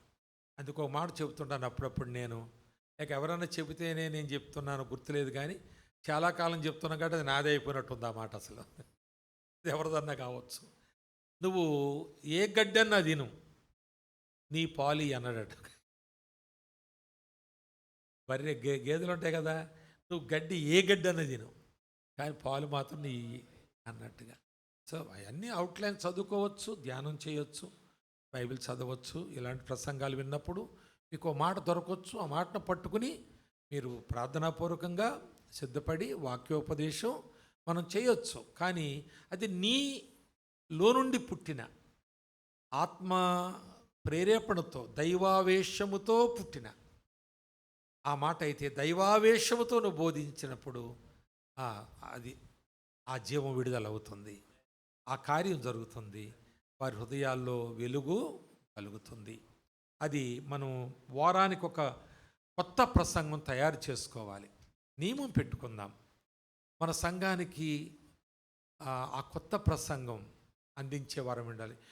పర్లేదు, నేను కూడా చాలామంది చెప్పిన వాక్యాల్లో ప్రసంగాలు విన్నప్పుడు ఒక మాట నాకు దొరికితే దాని మీద నేను ఎలాబరేట్ చేసి ధ్యానం చేసి నేను చెబుతుంటాను. నేను ఎక్కువ చేసే ప్రసంగాలు అలాంటివే. అలాగూ ఒక ఆయన అన్నాడు, అన్న మీ ప్రసంగం కాపీ చేశాను అన్నాడు ఒక ఆయన నన్ను. నేను కాపీ చేసిందే బాబాయ్ అని నేను చెప్పాను ఆయనకి. కాబట్టి ఇట్స్ నాట్ రాంగ్, అది తప్పేం కాదు, అది దేవుని వాక్యం. మనం ఇందులో తీసుకుంటున్నాం, ఆ దైవజనులోంచి తీసుకుంటున్నాం, ఆయన బైబిల్లో తీసుకున్నాడు, దాని చుట్టూ మనం తిరుగుతున్నాం మళ్ళీ వెళ్ళి. అంతేగాని యాక్యురేట్గా రికార్డ్ చేసుకుని కడతా పట్టేసి అక్కడ చీదడాకపోవడం కాదు మనం. అర్థమైంది కదా? కనుక ఇవన్నీ టిప్స్ మనకి, మనం చక్క చేయబడ్డానికి. అవునండి, వాటిని మనం జాగ్రత్తగా పాటించాలి. తర్వాత నెలకొక క్రొత్త పుస్తకం చదవాలి. మనం తప్పకుండా బుక్ రీడర్స్ కావాలి, పుస్తకాలు చదవాలి. అవి కూడా సెలెక్టెడ్ బుక్స్, ఏదో పైన టైటిల్ని బట్టి కాదు, రైటర్ని బట్టి, ఆ రైటర్ జీవితాన్ని బట్టి. ఇప్పుడు నేను యోబు గ్రంథం రాశానంటే తప్పకుండా నా జీవితాన్ని పరీక్షించి ఆ బుక్ చదవాలి. లేకపోతే నా అభిప్రాయాలు రాసి చాలామంది చెడగొట్టినోడు అవుతాను నేను. కనుక నా జీవితం సరిగా లేకపోతే నా పుస్తకం చదవడానికి కొంచెం మీరు ఆలస్యం చేయాలి, అనుమానించాలి, లేదా దాన్ని పోస్ట్ పోన్ చేయాలి, వాయిదా వేయాలి, ఇంకొక మంచి పుస్తకం సంపాదించుకోవాలి. కనుక నెలకొక పుస్తకం కనీసం మనము చదువుట మంచిది. అవి సెలెక్టెడ్ బుక్స్ అయి ఉండాలి. ఇంతంత పుస్తకాలు పట్టుకోనక్కర్లేదు, చిన్న చిన్న పుస్తకాలు సంపాదించుకోండి, దాన్ని చదవండి. కొన్నిసార్లు ఆ పుస్తకాన్ని చదివి ఆ వారం మీ సంఘములో, ఇప్పుడు బుక్కు చదువుతున్నామంటే అందులో వ్యాఖ్యానం ఉంటుంది, దానికి తగిన రిఫరెన్స్ బైబిల్ ఉంటుంది. కొన్నిసార్లు బైబిల్లోంచి మనము ప్రసంగం తయారు చేసుకోకపోయినా బుక్కులో నుంచి బైబిల్లోకి వచ్చి ప్రసంగం తయారు చేసుకోవచ్చు. So there are many ways to prepare a message. ఏదో ఒకలాగా చదివి ఏం దొరుకుతుంది కంగారు పడిపోక్కర్లేదు. మనము we have a plenty of time. ఆదివారం మెసేజ్ ఇచ్చాక మళ్ళీ ఆదివారానికి మనకు వారం రోజులు టైం ఉంటుంది. మరి మీకు ఎక్కువ ప్రసంగాలు ఉంటాయి అనుకుంటా, మాకు తక్కువ ఉంటాయి అక్కడ తెలంగాణలో. మాకు ఎక్కువ ప్రసంగం చేసే పని చాలా తక్కువ. ఆదివారానికి మేము ఒక ప్రసంగం చేస్తే అది సరిపోద్ది మాకు. అన్న వాక్యం మాట్లాడండి, కొంచెం మీరు వచ్చి ఇక్కడ మీరు వచ్చారు కదా లేచి 4 మాటలు చెప్పండి అంటే మేము చెప్పాం. అలాంటి అవకాశాలు మాకు తక్కువ కూడా. ఊరికి అన్ని పండగలు ఉండవు, మాకు పండగలు ఉండవు, మీటింగులు ఉండవు. ఏంటంటే అది ఆయన అందాక అన్నాడు, మొరమొరాలు శనగపప్పుని పప్పులు పంచిపెట్టాలి, ఫలారాలు ఏమి ఉండవు మాకు, అలాంటివి ఏమి ఉండవు, అరటిపళ్ళు అవన్నీ అలాంటివి మేము అన్నీ అబాలిష్ చేస్తాం, ఏమి ఉండవు. కనుక సండే బైబిల్ స్టడీస్ తీసుకుంటాం మేము చాలా జాగ్రత్తగా. కొన్నిసార్లు ఒక బుక్ రీడింగ్ ఇస్తాం, ఒక పత్రిక తీసుకుని వరుసగా. ఆ విధంగా మరి మాకంటే ఎక్కువ మీకు ప్రసంగాలు ఉంటాయి కనుక నేను ఒకటి అంటున్నాను, అది మినిమం కావచ్చు, 2 సిద్ధపడిన పర్వాలేదు. కానీ మన పాలు, ఆ గడ్డి తిన్నా కానీ పాలు మాత్రం మనవి తప్పకుండా ఇవ్వాలి. మరి మనకు కూడా తుఫాన్ అంటే ఎలా ఏం చేద్దామంటే పెరుగు తోడేయండి అన్నారు. అది కాబట్టి కొన్న పెరుగు కాదు మేము తోడుబట్టిన, అది మన ప్రసంగాలు కొన్నవి కాకూడదు, తోడుబట్టిని కావాలి అనేది ఒక మంచి సూచన. అలాగో పుస్తకాలు తప్పకుండా చదవండి. సంఘాన్ని కూడా పుస్తకం చదివించండి. సంఘాలను కూడా నేను కొన్ని పుస్తకాలు ఏది స్టడీ చేస్తున్నానో నేను చేశానో ఆ బుక్కు సంఘానికి అవసరమైనప్పుడు వందలు తెప్పిస్తాను నేను. వందలు ఈ మధ్యలో పూలగంపని 100 years బ్యాక్ అండి ఆ పుస్తకం. ఆ సంఘటన నిజ సంఘటన అది. మరి ఐస్బర్గ్ అని అక్కడ జరిగిన జపాన్లో జరిగిన ఒక స్టోరీ, 100 years బ్యాక్ జరిగిన స్టోరీ. ఈ మధ్యలో నేను చిన్న ఎపిసోడ్ చూశాను. అది వెంటనే ఆర్డర్ ఇచ్చాను నేను, దొరకలేదు. చెన్నైకి ఆర్డర్ ఇచ్చాను, దొరకలేదు. ఆ తర్వాత ఎక్కడో ఒక దగ్గర 100 books ఉన్నాయంటే తెప్పించాను నేను. ఇప్పుడు ప్రింట్లో ఉన్నాయట, 500 ఆర్డర్ ఇచ్చాను మళ్ళీ నేను. కనుక నేను చదివాను. అది ఒక చక్కని ఫ్యామిలీ స్టోరీ. మనం నీతియుక్తంగా ఎలా బ్రతకాలో విశ్వాసులకు అలవర్చే పుస్తకం. దాంట్లో ఎన్నోసార్లు ఉదాహరణలు నేను నా ప్రసంగంలో ఇస్తాను. అది ఒక గంట ప్రసంగం అయితే ఒక అరగంట నేను చదివిన పుస్తకాన్ని గురించి అక్కడక్కడ రిఫరెన్స్ బైబిల్లో చూపిస్తూ ఆ పుస్తకంలో సారాంశాన్ని నేను ఇస్తూ ఉంటాను. ఈ మధ్యలో ఒక మాట చెప్పాను. అదేంటంటే నేను ఒక బుక్ చదువుతున్నాను, మెక్డొనాల్డ్ గారిది. అందులో పెళ్ళి నిశ్చయమైన తర్వాత ఆ అమ్మాయి ఆయనకు ఫోన్ చేసి, మీరు నేను నా ప్రేమంతా నీకు దారవోసి నా జీవితాంతం నీతో నేను భర్తగా ఉంటానని ఆయన ఒక పర్సనల్ లెటర్ రాశాడట ఆమెకి. పెళ్ళి అవ్వలేదు ఇంకా. అప్పుడు ఆమె అందంట, అయితే నిన్ను నేను చేసుకోను అందంట. ఇదేంటంటే ఆ ప్రేమంతా, మన ప్రేమంతా దారవేయవలసింది ప్రభువుకే కానీ నాకు కాదు. కాబట్టి ప్రేమంతా ప్రభుకు దారవోసేవాడు నాకు భర్తగా ఉంటే నాకు క్షేమం. నన్ను ప్రేమించడానికి నువ్వేం చూసావు? నన్ను ప్రేమించడానికి పెళ్లి రోజున ఏం చూసావు? నా ముఖం చూసావు, నా రంగు చూసావు, నా చదువు చూసావు, నేను చేసే ఉద్యోగం చూసావు, లేక ఏదో చూసావు. కానీ ప్రభు నీ కొరకు ప్రాణం పెట్టాడే, నేను పెట్టానా నీ కొరకు? కనుక నీ ప్రేమ, పూర్తి ప్రేమ నువ్వు ఎవరికి ఇవ్వాలి? కానీ నీ మీదే ఒలకపోస్తున్నావు, నాకెందుకు? ఆడెప్పుడో నాకంటే మంచిదాన్ని చూస్తాడు, దాని వెనకాల పడతాడు. ఆడు పైన చూసి ప్రేమించేవాడు నాకెందుకు అన్నట్టుగా, అయితే నేను చేసుకొని అందంట. చూసారు, ఇది ఎంత హెచ్చరిక అండి మా సంఘంలో ఉన్న వాళ్ళకి.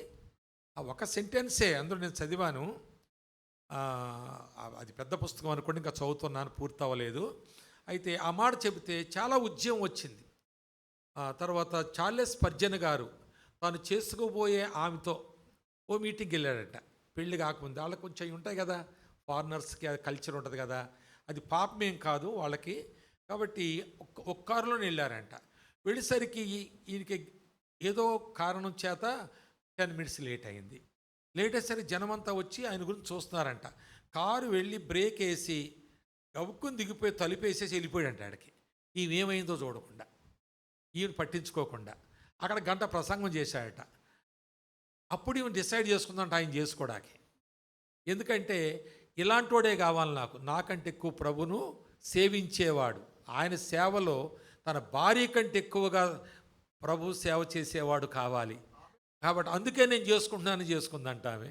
ఇది చూడండి, ఇలాంటి స్టోరీస్ ఎలా ఉంటాయి చెప్పండి, ఇలాంటి ఎగ్జాంపుల్స్. కనుక మనం బుక్ రీడింగ్ అనేది ఎప్పుడు కూడా వెనకపడవద్దు. మీరు ఏదో పుస్తకం, మంచి దైవజనుల పుస్తకం చదవండి. తరువాత సంవత్సరంలో ఒక అంశంపై వాక్యానుసారమైన వ్యాసం రాయండి. మీకు ఇష్టమైనది, ఒక సంవత్సరంలో ఒక ఇష్టమైన అంశం మీద ఒక వ్యాసం రాయండి. 2 పేజీలో 4 పేజీలో ఓ చిన్న పుస్తకం ఏదైనా కావచ్చు. నా పుస్తకాలన్నీ నేను 10, 12 రాశాను, అన్నీ ఇంతే ఉంటాయి. అయితే ఒక విషయాన్ని నేను ధ్యానం చేసినప్పుడు ప్రభు ఆత్మ ప్రేరేపణ, నేనే రచయితను కాదు, భాష మీద పెద్ద పట్టున్నవాడు కూడా కాదు, కానీ ఆ అంశం మీద రాస్తున్నప్పుడు పరిశుద్ధాత్మని సహాయం పొందడం. కనుక నేను విద్యావంతుడిని కాదు, భాషా ప్రవీణుని కాదు, కానీ పుస్తకాలు రాసేసాను నేను. అలాగా అట్లా ఒక వ్యాసం రచించండి. అది మీకు, సంఘానికి, నాబోటోళ్ళకి, ఇతరులకు కూడా అది మనకు ప్రయోజనకరంగా చదువుకున్న వాళ్ళకి ఉంటుంది. ఆ విధంగా తర్వాత దైవజనుని సేవాభివృద్ధి. ఇది సువార్త పనిలో శ్రమానుభవం ఉండాలి మనకి, సుఖానుభవం కాదు. బైబిల్లో కానీ దేవుని చేత మెప్పు పొందినటువంటి బయట దైవజనులు కానీ, ఆది సంఘాలు మొదలుకొని నేటి వరకు, ఇప్పుడు చార్లెస్ స్పర్జన్ గారు అంటాం, డిఎల్ మూడీ గారు అంటాం, మన దేశంలో భగత్ సింగ్ గారు అంటాం, ఇంకెందరినో మనం ఇలాగా చెప్పుకుంటాం. మరి అలాంటి గొప్ప దైవజనులు వారి యొక్క పరిచర్య అనుభవాలు మనం తీసుకుంటే, శ్రమ పడకుండా బైబిల్లోనే ఎవరు సేవ చేయలేదు, బయట ఎవరు సేవ చేయలేదు. కానీ మనం సేవ చేస్తే న్యాయమా చెప్పండి? శ్రమానుభవం లేకుండా బైబిల్లో ఎవరు సేవ చేయలేదు, బయట కూడా ఎవరు సేవ చేయలేదు చరిత్రలో. మనం శ్రమానుభవాలు లేకుండా సేవ చేస్తే న్యాయమా? మనకు చరిత్ర ఉంటుందా చెప్పండి? ఇప్పుడు ఎంత సంపాదించాడు, ఎంత పెద్ద చర్చి కట్టాడు, ఎంతమంది జనం అన్నదానికి సేవకు లెక్క ముడి కాదు అది. కానీ ఎన్ని శ్రమలు పడ్డాడు ఈ సేవకుడు సేవ చేయడానికి, ఎన్ని కష్టాలు అనిపించాడు, ఎన్ని ఉపవాసాలు, పస్తులు ఉన్నాడు, ఎంతమంది చేత తృణీకరించబడ్డాడు, ద్వేషించబడ్డాడు, కొట్టబడ్డాడు, తిట్టబడ్డాడు, అవమానాలు పొందాడు. అయినా సేవలో, ఆత్మల సంపాదనలో ఒక సంపాదించిన వ్యక్తిగా తన జీవితాన్ని ముగించాడు అన్నవాడికి ఒక చరిత్ర ఉంటుంది. సుఖంగా బ్రతికిన సేవకుడికి ఎవరికి చరిత్ర ఉండదు. సుఖంగా బతుకుతాడు, సుఖంగా చేస్తాడు అంతే. తర్వాత మరణిస్తాడు, మరువబడతాడు అంతే, చరిత్ర ఉండదు. అందుకే ఆ తర్వాత కూడా అది రాశాను ఆ విషయం. సువార్త పనిలో శ్రమానుభవం ఉండాలి నీకు. క్రొత్త ప్రాంతాలు, క్రొత్త వారితో పరిచయాలు. ఊరికి తిరిగినింటి చుట్టూ తిరగొద్దు. మళ్ళీ విజిటింగు, మనవడే, మన ఇండ్లు, ఆ సారు, ఈ బ్రదరు, ఆ సిస్టరు, ఆ గ్రామం, ఇది ఇలా కాదు. ఒక క్రొత్త ప్రజలు, క్రొత్త ప్రాంతం. ప్రతి నెల మన యొక్క సేవాభివృద్ధిలో వెళ్ళిన కొత్త ప్రాంతాలు ఏంటి, ఎవరు కొత్త వారిని మనం కలిసాము, వారి నెంబర్లు, కొత్త నెంబర్లు ఈ నెలలో ఎవరై సేకరించాము, మనం కొత్త ఫోన్ నెంబరు, ఎవరిని పలకరించాము, కొత్త వారిని మరలా కలిసిన వారు ఎంతమంది ఉన్నారు, వారిని మన ఇంటికి పిలిచి మన వాళ్ళ ఇంటికి వెళ్ళేటువంటి చనువు 2 నెలలకో 3 నెలలకు ఏర్పడద్ది, ఆ ఫస్ట్ మంత్ ఏర్పడకపోయినా. అలాగే ఎంతమంది ఉన్నారు, ఇది ఒక మంచి లిస్ట్ మన దగ్గర ఉండడం. ప్రార్థనకు అవసరం, సంఘానికి ప్రోత్సాహకరం, అలాగే ఆత్మల రక్షణ, దేవునికి కూడా ఎంతో మహిమ. ఇలాంటిది కొత్త ప్రాంతాలు తిరిగి చుట్టే తిరుగుతాం. ఆయిల చుట్టే, ఆళ్ళ చుట్టే, మనోళ్ళ చుట్టే, ఆడి పెళ్ళి చూపులు, ఆడి డేట్ ఫిక్సేషను, ఇంకేముంటాయండి ఇవన్నీ. ఒక పెళ్ళికి 5-6 రోజుల పని సేవకుడికి. ఏం పని అండి? ఆడొచ్చి అంటాడు, అయ్యగారు మీరు మా రిసెప్షన్ రావాలంటాడు. ఆ అమ్మాయి తాలూకు, అబ్బాయి తాలూకు. వస్తానండి, నాకు పనే ఉంది అన్నట్టుగా. ఏ రోజు అండి? శుక్రవారం ఏం కదండి, వస్తానండి, ప్రార్థన కూడుకుంది కానీ మా వాళ్ళకి అప్పగించి వచ్చేస్తానండి. ఏంటండి ఈ తిరుగుడు? ఏంటి లెక్క? దీనివల్ల ఏంటి మనం సంపాదించేది, సాధించేది చెప్పండి? కనుక మనం ఎందుకు క్రొత్త వారిని దర్శించలేకపోతున్నామంటే, ఇలాంటి లేనిపోయిన ప్రోగ్రామ్స్ ఎన్నో పెట్టుకున్నాం. ఏమవసరమండి మనకి? ఇవన్నిటిని అబాలిష్ చేసి పడైతేనే, నేను ఇందాక సత్యం చెప్పినట్లుగా కొన్ని గ్రామాలు ఎక్సెస్గా, అంటే ఎక్సెస్ అంటే నేను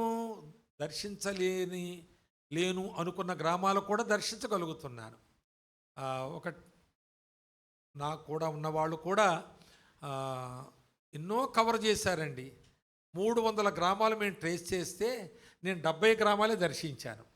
మీరు 230 గ్రామాలు అంటే ప్రభుని బట్టి చెబుతున్నాను నేను. It's not that I'm blowing my own trumpet, డబ్బా కొట్టు కూడా కాదు, కానీ 300 గ్రామాలు నేను ట్రేస్ చేశాను. ఇక్కడ సువార్త లేదని 70 నేను దర్శించాను. వీళ్ళు 230 నా తో తిరిగిన వారి యొక్క వారు ప్రోత్సహించబడు ద్వారా 230 గ్రామాలు దర్శించారు. ఇప్పుడు 300 గ్రామాల నుంచి ఒకళ్ళో ఇద్దరో ముగ్గురో ఐదుగురో ఆరుగురో విశ్వాసులు ఉన్నారు. ఈ 300 గ్రామాల్లో కనీసం 15 వరకు చర్చెస్ ఉన్నాయండి. అంటే మేము చిన్న చిన్నవి పెద్ద పెద్ద ఏం కాదు, కానీ 70 మంది 80 మంది, కొన్ని దగ్గర 150 మంది, కొన్ని దగ్గర ఇంకా తక్కువ 20 మందే. అట్లా 300 గ్రామాల ఏరియాలో మరి మినిమం 15 ఉన్నాయి. వీటన్నిటి కారణం ఏంటంటే వెళ్ళడమే.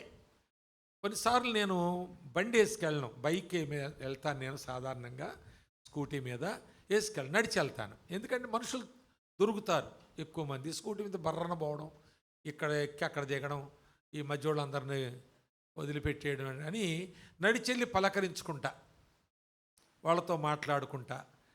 మీది ఏ ఊరు అంటే పొలం గట్లు కనపడుతుంటారు రోడ్లలో, వాళ్ళతో మాట్లాడుకుంటా వాళ్ళ ఊరు, మరి మీ ఊరు నేను వస్తాను, మీ ఇల్లు ఎక్కడ చెప్తారా, రండి సార్. ఏంటి సార్ మీరు వస్తే మేము కాదంటామా, పూట మా దగ్గర తినిపో. మా వాళ్ళు కొంచెం మర్యాదలు ఎక్కువ, అంటే కారం వేసి పెట్టినా ఓ పూట మా దగ్గర తినిపోండి అంటారు. వాళ్ళే పెద్ద ఆస్తిపరులు ఏం కాదు, పేదలు అయినా కానీ ఆ మాట అంటారు. ఆ మాట అంటే మనకు చనువు. అయితే మీరు సిద్దిపేట వచ్చినప్పుడు కూడా మా ఇంటికి రండి, మేము పలానా దగ్గర ఉంటామని నేను అనడం. వస్తాం సార్, దవాఖానాకి అది వస్తుంటాం అంటే హాస్పిటల్కి వస్తుంటాం సార్ అప్పుడప్పుడు అంటే రండి, మరి అలాంటప్పుడు ఏదన్నా అవసరం ఉంటే కూడా మాకు చెప్పండి, ఓ పూట ఉంటే మా దగ్గర పండుకోవచ్చు, స్థలం ఉంటుంది. ఇట్లా ఈ విధంగా మరి 70 గ్రామాలు రీచ్ అయ్యాను నేను. 230 గ్రామాలు వేరే వాళ్ళు రీచ్ అయ్యారు. వాళ్ళంతా కూడా నాతో ఉన్న వాళ్ళే. వాళ్ళందరూ పరిచయలో కూడా ఉన్నారు. అన్నాపొలం దగ్గర ఆ గ్రామం వెళ్ళాము. మీరు వెళ్ళారు కదా, దాని అవతలకు ఒక గ్రామం ఉంది, వెళ్ళాము. ఒక ఆయన నమ్ముకునిలాగా ఉన్నాడు, ఎప్పుడైనా వెళదామా అని వాళ్ళను కూడా ప్రోత్సహించడం. కనుక తిరిగిన దగ్గరే తిరిగితే ఈ సేవాభివృద్ధి జరగదు. తరువాత చివరిగా సమర్పణతో కూడిన త్యాగాలు మనం చేయాలి. అప్పుడప్పుడు పుచ్చుకొని వారు మాత్రమే కాకుండా ఇచ్చేవారంగా ఉండాలి. కొన్ని చోట్ల వాళ్ళకి అవస్థలు ఉంటారు పాపం, వ్యాధి బాధల్లో. మన ఊరికే చేయబెట్టేసి నూనె రాసేసి ప్రార్థన చేసేసి వదిలించుకోవడం కాదు. వారి ఆర్థిక పరిస్థితుల్లో ఒకవేళ వాళ్ళు ఇందాక నేను చెప్పినట్టుగా హాస్పిటల్కి వస్తే వాళ్ళకి ఏదైనా భోజనం పంపించడమో, వారికి బట్టలు అయితే బట్ట ఇవ్వడము, కప్పుకోవడానికి దుప్పట్లు అయితే హాస్పిటల్లో ఇవ్వడము, ఇంటి దగ్గర వాళ్ళ పిల్లల పరిస్థితులు ఏంటో ఆ విధంగా ఇవన్నీ మనం చూడాలి. ఇది మన త్యాగపూరితమైన పరిచర్య. అది ఏంటండి, మనం దుప్పటి ఇవ్వడం, మన దగ్గర 5-6 దుప్పట్లు పట్టుక పడి ఉంటాయి కొన్నిసార్లు, ఏమండి, మరి అందులో ఒకటి ఇవ్వడం పెద్ద త్యాగమా? అది న్యాయమే, త్యాగం కాదు అది. మనకు రోజు సంవత్సరం తరబడి కప్పుకొని దుప్పట్లు మన దగ్గర ఉంటాయి. కొన్ని బట్టలు ఉంటాయండి, అలాగా తప్పకుండా ఉంటాయి మన ఇళ్లలో, సేవకుల ఇళ్లలో. అది ప్రభువు చేసినట్టే. మంచి మాట అన్నారండి, మనం ప్రభువు చేసినట్లు. అది ప్రభు ఎంత సంతోషిస్తాడు, ఎంత దీవిస్తాడు మనలను. కనుక ఇంకో 4 దుప్పట్లు ఉండడం కూడా దుప్పడెత్తాడేమో చూడడం కాదు మనం. అది కాదు మన, అదే త్యాగపూరితం అన్నాం, కానీ అది న్యాయం. అసలు అది పెద్ద త్యాగమేం కాదు. అంటే మనం కప్పుకునే దుప్పటి ఇవ్వడం త్యాగం అవ్వచ్చు, ఒక్కటే ఉండి మనకే అదే మనం కప్పుకుంటా వాళ్ళ జబ్బుతో చల్లుతున్నప్పుడు మనం మానేసి వాళ్ళకి ఇవ్వడం త్యాగం కావచ్చు. 4 ఉండగా ఒకటి ఇవ్వడం ఏమిటండి కదా, తీర్పుని తప్పించుకున్నట్టే అది. ఆ విధంగా మనం చేయాలి, త్యాగపూరితంగా ఇవ్వాలి. తర్వాత దైవజనుని, మీకు అర్థమవుతుందా? ఇదేం బోధ అనుకుంటున్నారా? చాలా చిన్న విషయాలు, పెద్ద మర్మాలు ఏమి లేవు ఇందులో, కానీ ప్రయోజనకరం మన సేవకి. తర్వాత దైవజనుని మరణాంతర పరిచర్య. మరణాంతర రెండు ఒకటే, రెండు పలుకుతాం. మన మరణానంతర పరిచర్య, మరణము అనంతరం పరిచర్య. అంటే మనం చచ్చాక కూడా మనకు పరిచర్య ఉంటుందంటే ఉంటుంది. బతికుండగా బాగా చేస్తే చచ్చాక కూడా అది కొనసాగుద్ది. నేను ఒక మాట ఈ మధ్యన ఒక స్లోగాన్ రాశాను. అదేంటంటే, నా బైబిల్ కూడా రాసుకున్నాను. ఏమనంటే, నేను బ్రతికి ఉండగా అనేక మందికి మాదిరిగా జీవిస్తే కొందరైనా నా మరణము తరువాత నా వలే జీవిస్తారు అని రాసుకున్నానండి. కొంచెం ఎక్కువే కావచ్చు ఈ మాట, కానీ నేను జీవించి ఉండగా అందరికీ మాదిరిగా ఉంటే నేను మరణించాక కొందరిలోనైనా నేను జీవిస్తాను. ఏంటి ఈయన ప్రకాష్ గారిలాగే మాట్లాడతాడు, ప్రకాష్ గారిలాగా ఉంటాడు, ప్రకాష్ గారిలాగే ఆలోచిస్తాడు అనే మాట నేను చచ్చిపోయినట్లు లెక్కన నేను బతికున్నట్టే వాళ్ళు బతుకుంటున్నాను నేను. అర్థమైందా? కనుక నేను బ్రతికుండగా ఒకరికి మాదిరిగా బ్రతికితే నేను చచ్చిపోయాక నేను వారిలో బ్రతుకుతూ ఉంటాను. ఏమండి? అయితే బాధ వచ్చాడు అన్నట్టుగా ఉంటాను. భార్యనే అంటుంది, మా దగ్గర చచ్చిపోవద్దన్నాను, మీకు దండం పెడతాను, దూరం పంపాడు నా భర్తని. ఎక్కడ చచ్చిపోయినా పర్లేదు, ఎలా చచ్చిపోయినా పర్లేదు, నా అవమానం అన్న ఇక్కడ చచ్చిపోతే అని ఒక పాస్టమ్మ గారు చెబుతా ఉంది. బాధాకరమైన విషయం. సరే, కనుక ఇక్కడ మరణాంతర పరిచర్య అంటే మరణించిన మరువబడని వాడుగా మనం బ్రతకాలి. రెండవ మాట, మరణించిన మాట్లాడేవారుగా. పాస్టర్ గారు ఏమనేవారంటే, ఇలాంటి సందర్భాలు ఆయన ఏమనేవారంటే, చూసారా మనం ఏమనేవారమో అది ఎంత లెక్కండి, అది ఎంత అందరికీ అవసరం, ఎంత జ్ఞాపకార్థం. అది ఎప్పుడో మనం అన్నమాట కొన్ని సంవత్సరాల తర్వాత వాళ్ళు మనం చచ్చిపోయా జ్ఞాపకం చేసుకుని వాళ్ళెంత మేలు పొందుతున్నారు. అది కనుక మరణించిన మాట్లాడగలిగిన వారంగా ఉండాలి. తర్వాత మరణించిన మాదిరిగా ఉండాలని రాశాను. సరే, మీరు ఫెయిర్ చేసుకోండి దాన్ని. ఇక్కడ 2 రెఫరెన్స్లు ఇచ్చాను. మొదటి రెఫరెన్స్ ఏంటి చెప్పండి? 1:15 ఏముంది అక్కడ? చదవండి అమ్మా, బాగా చదువుతున్నారు మీరు, త్వరగా చూడండి ఆ మాటలు ఎలా వాడతాడు ఆయన. 14 కూడా చదువుదాం. మరియు మన ప్రభువైన యేసుక్రీస్తు నాకు 13 నుంచి సూచించిన ప్రకారం నా గుడారమును త్వరగా విడిచిపెట్టవలసి వచ్చునని ఎరిగి నేను ఈ గుడారములో ఉన్నంత కాలము, అంటే ఈ గుడారం అంటే శరీరం, ఈ సంగతులను జ్ఞాపకము చేసి మిమ్మును రేపుట న్యాయమని ఎంచుకొనుచున్నాను. నేను మృతి పొందిన తరువాత కూడా మీరు నిత్యము వీటిని జ్ఞాపకము చేసుకున్నట్లు జాగ్రత్త చేతబో. ఎంత ఆశ అండి, దురాశను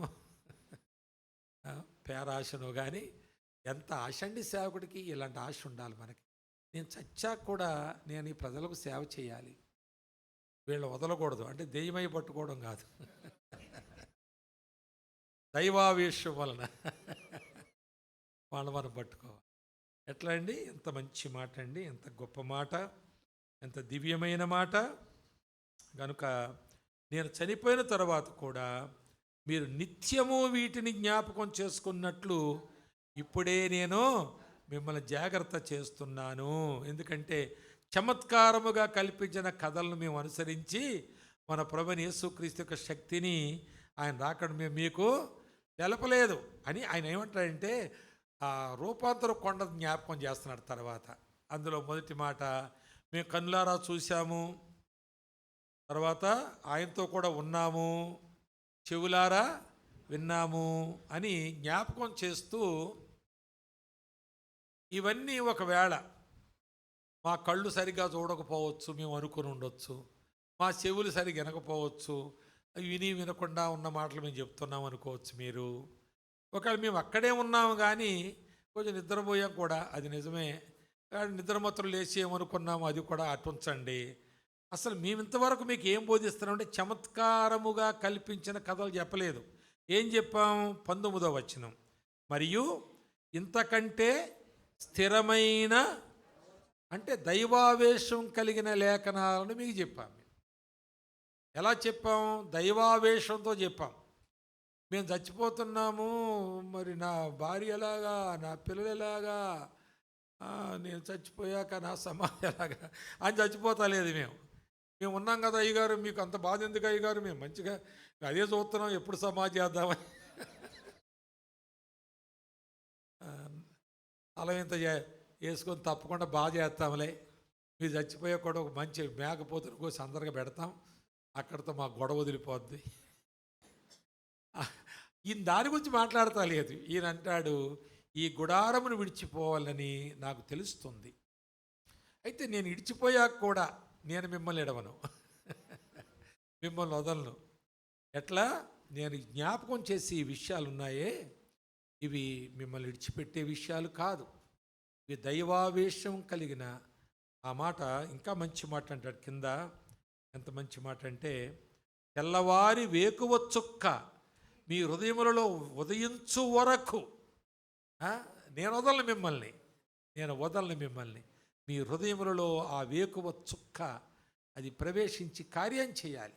మేము కళ్ళారా చూసాము, లిమిట్ చేసుకోవడం లేదు. మేము మా చూపుని ఖచ్చితమైందని దానివల్ల చెప్పడం లేదు ఈ మాటలు మీకు. మా చెవులారా విన్నాం, మేము చాలా హియరింగ్ కెపాసిటీతో విని చెబుతున్నట్టుగా చెప్పడం లేదు. మేము అక్కడే ఉన్నాం, ప్రత్యక్షంగా ఉన్నాం, ప్రభుతో ఉన్నాం. ఏలియాని చూసాం, మోషేని చూసాం, మీరు చూడలేదు, మేము చూసాం. అయినా దాన్ని బట్టి చెప్తలేదు మీకు. ఇప్పుడు మనవాళ్ళకి ఏదన్నా చిన్నది కల్లో ఏదైనా గడ్డం వేసుకున్నాయనో, తెల్ల బట్టలు వేసుకున్నాయనో, గోరి పిల్లలు పట్టుకుని దొరికితే ఏకేస్తారు బైకి పట్టుకుని, ఇక శాంతాడని సాక్ష్యాలు చెప్తారు. అలాంటి డూప్ కాదు ఇదంతా. మేము అనుకున్నది మీకు చెప్పడం లేదు, మేము కలగన్నది మీకు చెప్పడం లేదు, మేము మా అనుభవంలోంచి కూడా ఏం చెప్పడం లేదు. మా చెవులు నమ్ముతలేదు, మా కళ్ళను నమ్ముతలేదు, మా స్పర్శ ఆ సెన్సిటివ్ ఆ కెపాసిటీ ఏదో ఉందో అది దాన్ని బట్టి మేము చెప్పడం లేదు. మేము చెప్పేదంతా ఇంతకంటే స్థిరమైన వాక్యం, ప్రవచన వాక్యం. అది దేవుని యొక్క ప్రవచనం, ఆయన యొక్క ఊదిన ఆ వాక్యం, దైవావేశములో నుండి అగ్ని వలె వచ్చిన వాక్యం, సుత్తి వలె వచ్చిన వాక్యం.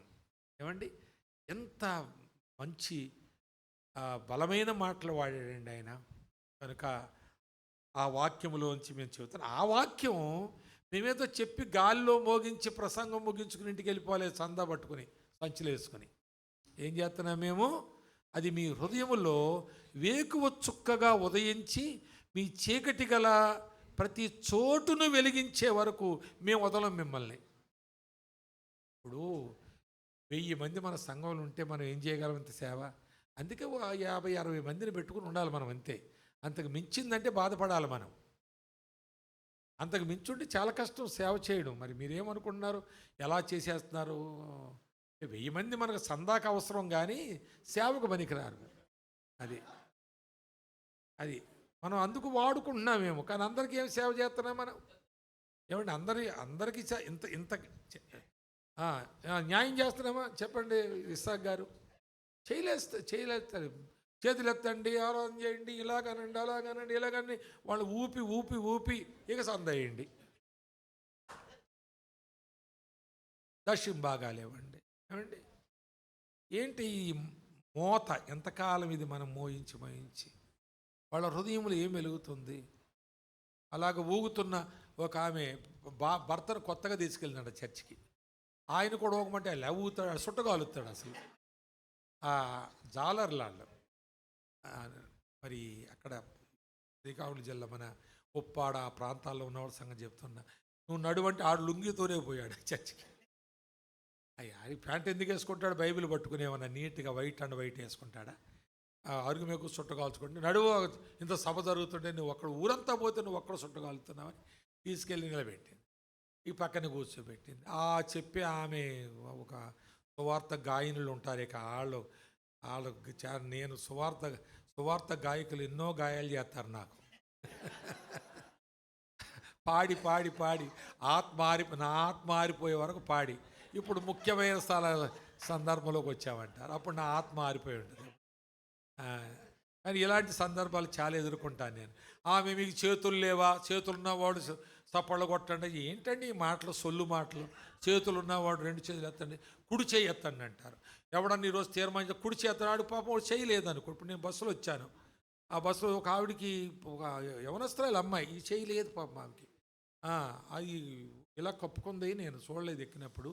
తర్వాత మధ్యలో ఒకసారి చూస్తే చేయలేదు పాపం ఆమెకి, ఒక చెయ్యే ఉంది ఆమెకి. మరి ఇప్పుడు ఆమెకు రక్షణ సువార్త మీటింగ్లో కూర్చుంటే కుడి చెయ్యి ఎత్తమంటే ఆమెకు కుడి చెయ్యి లేనే లేదు. మరి ఇక ఆమెకు రక్షణ లేనట్టే లెక్క. కానీ ఏ చెయ్యి అయితే తంట ఏముంది నీకు? కనుక ఇలాంటి మాట చిలక పలుకులు కాపీలు చేసి అక్కడ ఇక్కడ మనం చేస్తాం. అది పక్కన నిలబడ్డవాడిని అక్కడ మారుమోగించేస్తుంది ఆమె. ఏమని? చేతులు లేవా?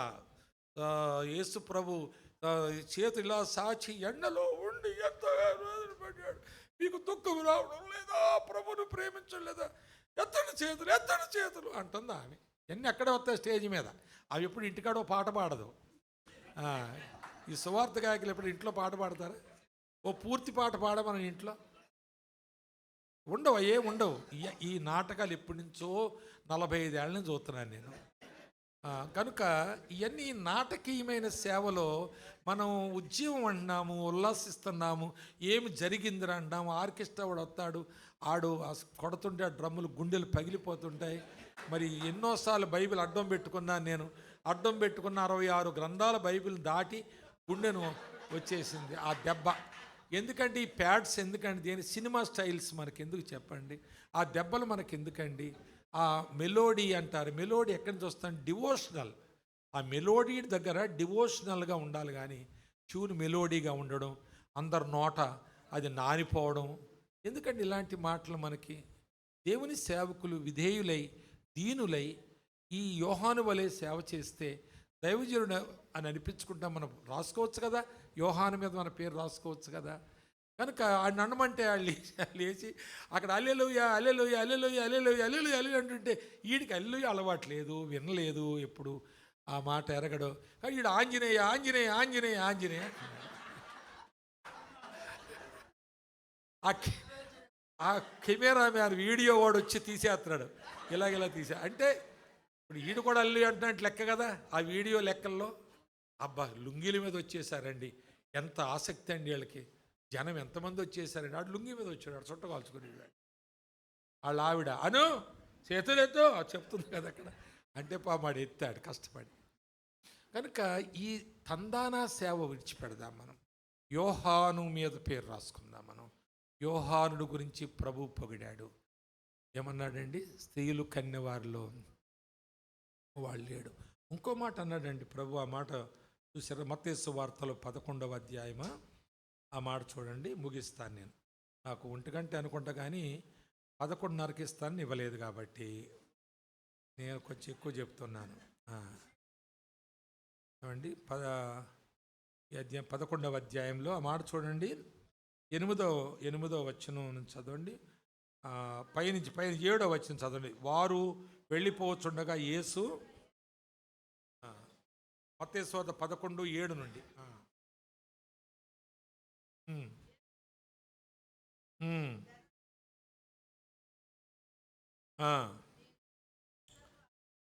చూస్తున్నారు కదా అందరూ. మీరేమి చూచుటకు అరణ్యములోనికి వెళ్ళితిరి? గాలికి కదులుచున్న రెల్లునా?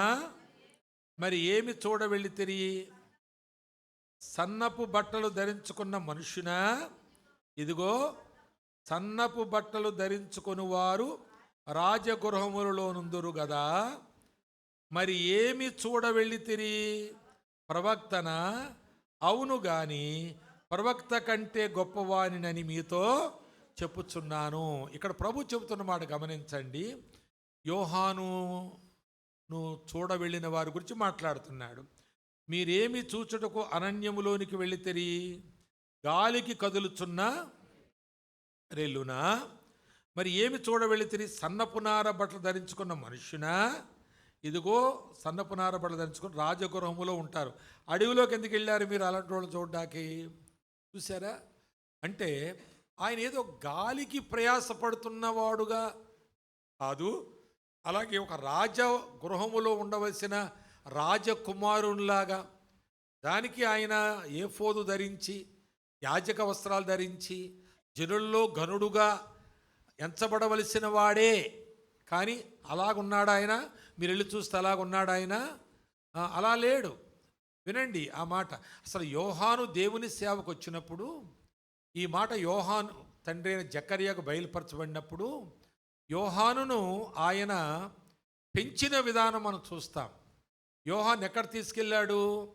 అరణ్యాల్లో గుహల్లో ఉండేవారి దగ్గర తీసుకెళ్ళాడు. బాలుణ్ణి తీసుకెళ్ళి అతడికి అందరూ తినే అన్నము, యాజకునికి వచ్చే తొడలు, బొర్ర, ఇంకా జబ్బలు ఇవి అలవాటు చేయలేదు ఆయనకి. ఎవరు? జకరియా. ఎక్కడ తీసుకెళ్ళాడు? మీరు ఈ లోకాసు వార్త 1:80 వచనం చదివితే అందులో ఉంటుంది, ఆ బాలుడు అరణ్యంలో పెరిగాడు, అతడు పెద్దయ్యే వరకు అరణ్యంలోనే పెరిగాడు. ఏం వస్త్రాలు కట్టుకున్నాడు? అడవి జంతువుల వస్త్రాలు కదా, ఒంటె రోమముల వస్త్రము, ఆ చర్మపు వస్త్రం అని చెప్పారు కదా. తర్వాత మిడతలు తిన్నాడు, అడవి తేనె, ఇంకేమేమి తిన్నాడు. సరే, ఆ విధంగా అడవిలో ఎక్కడున్నాడు ఆయనంటే, నీతి కొరకు ఆకలి దప్పికలు గలవారు ఆ దినాల్లో ఈ శాస్త్రులు పరిచయులు మానవ పద్ధతులను దైవోపదేశాలుగా చెప్పారు. మన మార్క్సు వార్త 7వ అధ్యాయం చదివితే ఆ వచనాలు చూస్తాం. ఆ మాటలు మనం మానవ పద్ధతులు వీళ్ళు సృష్టించి దైవోపదేశాలని వారు బోధిస్తూ మనుషుల పారంపర్యాచారములు అలవాటు చేస్తున్నారు. ఎవరికి? సమాజములు, ప్రజలకి, దేవుని ప్రజలు అనబడిన వాళ్ళకి, లేక యూదా జనాంగానికి అలాంటి అలవాటు చేసి దేవునికి దూరం చేస్తున్నారు. అవి మానవ పద్ధతులు, అవి దైవోపదేశాలు కాదు. అది కొంతమంది వ్యతిరేకించారు, కానీ వారిని వీళ్ళు వెలివేశారు. ఒక విధంగా వీళ్ళని లెక్క చేయలేదు. శాస్త్రులు పరిచయులు సామాన్య జనులుగా నీతి కొరకు ఆకలి దప్పికలు గలవారు ఇది తప్పు, ఇది లేఖనం కాదు అన్న వారిని వీరు చిన్నచూపు చూస్తే, బాబోయ్ వీళ్ళ మధ్యలో ఉంటే మనము ఆత్మ సంబంధంగా ఎదగలేము అని చెప్పి అరణ్యాల్లోకి వెళ్ళిపోయి గుహల్లో సంచరిస్తుంటుండగా, ఆ కుమ్రాన్ కేవ్స్ అని చెప్తారు కదా, అక్కడ చర్మపు కాగితాల మీద రాసి ఉన్నాయి వాక్యం అంట కదా, అవి వాళ్ళే కనుగొన్నారు. మరి అవి వాళ్ళకే దొరికినాయి. వాళ్ళని ఎస్సీన్స్ అంటారు. ఎస్సీన్స్ అని మీరు గూగుల్లో కొడితే ఎస్సీన్స్ అంటే హిస్టరీ ఎంతో వస్తుంది మీకు. ఆ దినాలు ఎలాగ వాళ్ళు సెపరేట్ అయ్యారో, ఎస్సీన్స్, ESSENES, ఎస్సీన్స్ అనే మాట. కనుక వాళ్ళు ఆ గుహల్లో బతికారు. అక్కడ పట్టుకెళ్ళి పెట్టాడు ఈయన్ని. ఎవరిని? యోహాన్. ఎవరు? జకరియా. నా కొడుకు మరి దేవుని యొక్క, అంటే లోకాసువార్త 1వ అధ్యాయం 14, 15, 16, 17 వచనాల్లో దేవుడు యోహాను ఏమవుతాడని చెప్పాడు. అలా కావాలంటే ఇక్కడ ఉండకూడదు అనుకున్నాడు. లాంగ్ టర్మ్లో వేయలేదు, పట్టుకెళ్ళి అక్కడ వేసాడు పట్టుకెళ్ళి. అందుకే ఆయన దైవావేశం వల్ల మాట్లాడాడు. శాస్త్రులు పరిచయాలు వెళ్ళొస్తే మత్తయి సువార్త 3వ అధ్యాయంలోనే బాప్తీసాలు తీసుకోవడం వస్తే సర్ప సంతానం అన్నాడు. వాళ్ళు ఎవడన్నా అనగలడా అలాగా? ఆ దైవావేశం ఉంది. పోనీ ఈనాళ్ళు ఏమని చేయగలిగారా? ఏం చేయలేకపోయారు. అదే దైవావేశం అంటే. అలాంటి వాక్యంతో ప్రారంభించాడు. యేసు ప్రభువుని గురించి మనం చూస్తే అది మార్కు సువార్త 1:15 ఉంటుంది. యోహాను చెరపట్టబడిన తరువాత యోహాను ఏ బోధ చేసి సువార్త ప్రకటించడం ప్రారంభించి బాప్తిసాలు ఇచ్చాడో ఆ బోధే యాక్యురేట్గా అవే అక్షరాలు యేసు ప్రభు ప్రారంభించాడు. యేసు ప్రభు సువార్త ఎక్కడ కాపీ చేశాడు అపార్థం చేసుకోకండి. ఈ మాటను యోహాన్ దగ్గర నుంచి తీసుకున్నాడు. ఎందుకు యోహాన్ దగ్గర తీసుకున్నాడంటే, యోహాను నీతి కొరకు ఆకలి దప్పికలు గల వారి దగ్గర తరిబీదయ్యాడు. తరువాత తన రాకడకు ఆయన ఫోర్ రన్నర్గా ఉన్నాడు. ఆయన ముందు మార్గం సిద్ధపరచువాడుగా ఉన్నాడు. తర్వాత ఆయన అంటాడు, నేను మెస్సియాను కాదు, క్రీస్తును కాదు, అరణ్యములో వేయు ఒక శబ్దం అంటే ఈ శబ్దానికి అర్థం ఏంటి? ఎక్కువ అంటారు చూడండి. ఇక్కడ ఒకరు పలికితే ఎక్కడో అది పలికినట్టుకుంటుంది. కనుక నా తర్వాత వచ్చేవాడు ఏది బోధిస్తాడో దాన్ని నేను ఎక్కువ చేస్తున్నాను, నేను దాన్ని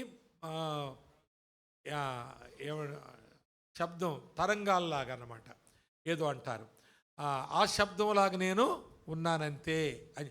అందుకే యేసు ప్రభువుది ఆయన చెప్పగా ఆయన మార్గం సరళం కాగా ఆయన చెప్పింది యేసు ప్రభు చెప్పాడు. లిటరల్గా చూస్తే ముందు ఆయన చెప్పాడు, తర్వాత ఈయన చెప్పాడు.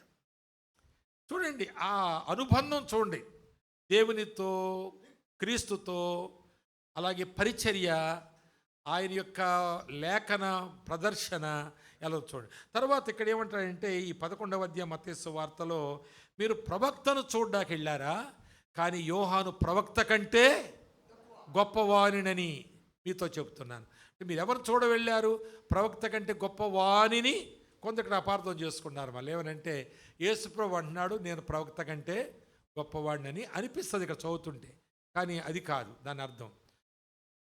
తరువాత ఆయన గురించి మరో మాట అన్నాడు, స్త్రీలు కనిన వారిలో యోహాను కంటే గొప్పవాడెవరు లేడు అని చెప్పాడు. చూడండి, ఇలాంటి యోహానుకు పోలి మనం బ్రతికితే ఏం చెడిపోతామా?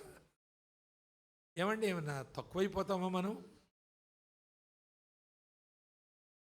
అలాంటి యోహాను, అతని పేరు యోహాను, అతని పేరు ప్రకాష్, అతని పేరు నీది, అతని పేరు నీది అయ్యుంటే యోహానుకు చరిత్ర ఉందండి. మనకు చరిత్ర ఉండకపోద్దా చెప్పండి? ఇలా కాకపోతే మనకు చరిత్ర ఉంటుందా? మరణిస్తాం, మరువబడతాం మనం. అందువలన దేవుని సేవకులమైన మనం, నేను చాలా విస్తారంగా మాట్లాడాను, మన్నించండి. కానీ మీరింటికి వెళ్ళిన తర్వాత ఈ మాటలను మనసులో పెట్టుకోండి. ఈ పేపర్ కూడా మీరు చూసి ఒకసారి చదవండి. ఇది ఎక్కడో మర్చిపోయామనకండి. ఈ పుస్తకం కూడా టేబుల్ మీద కొంతకాలం ఉంచుకోండి.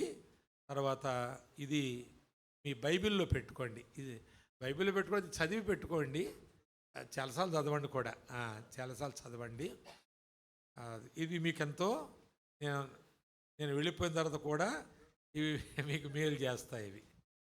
సరే, అలాగే ఇంకొక వచనం కూడా ఉంది కదా, కొరింథీ 2వ పత్రిక 5వ అధ్యాయం 9వ వచనంలో ఏం చెప్తున్నాడు ఆయన? మేము జీవంతో ఉన్నాను, దేహంతో ఉన్నాను, దేహము విడిచినను దేవునికి ఇష్టమైన సేవకులమై ఉండాలి. మనం దేవునికి విడిచిపెట్టాక కూడా, మనం చనిపోయాక కూడా దేవునికి ఇష్టమైన సేవకులమై ఉండాలి. ఆ విధంగా మన మరణానంతర పరిచర్య ఇది కూడా. నేను మరణించిన తర్వాత నా పరిచర్య కొనసాగాలంటే నేను జీవించుచుండగా ఎట్టి పరిచర్య నేను చేయాలి అని మాటి మాటికి జ్ఞాపకం చేసుకుంటూ మనం పరిచర్య. చాలా వందనాలు మీకు. Thank you one and all. God bless you అనొచ్చా? మనమే చాలామందిని అంటాం, మరి నేను కూడా అంటాను అన్నమాట. మంచిది. God bless you all. మంచిది. చేతులు ఉన్నవాళ్ళు చప్పట్లు కొడుతున్నారా?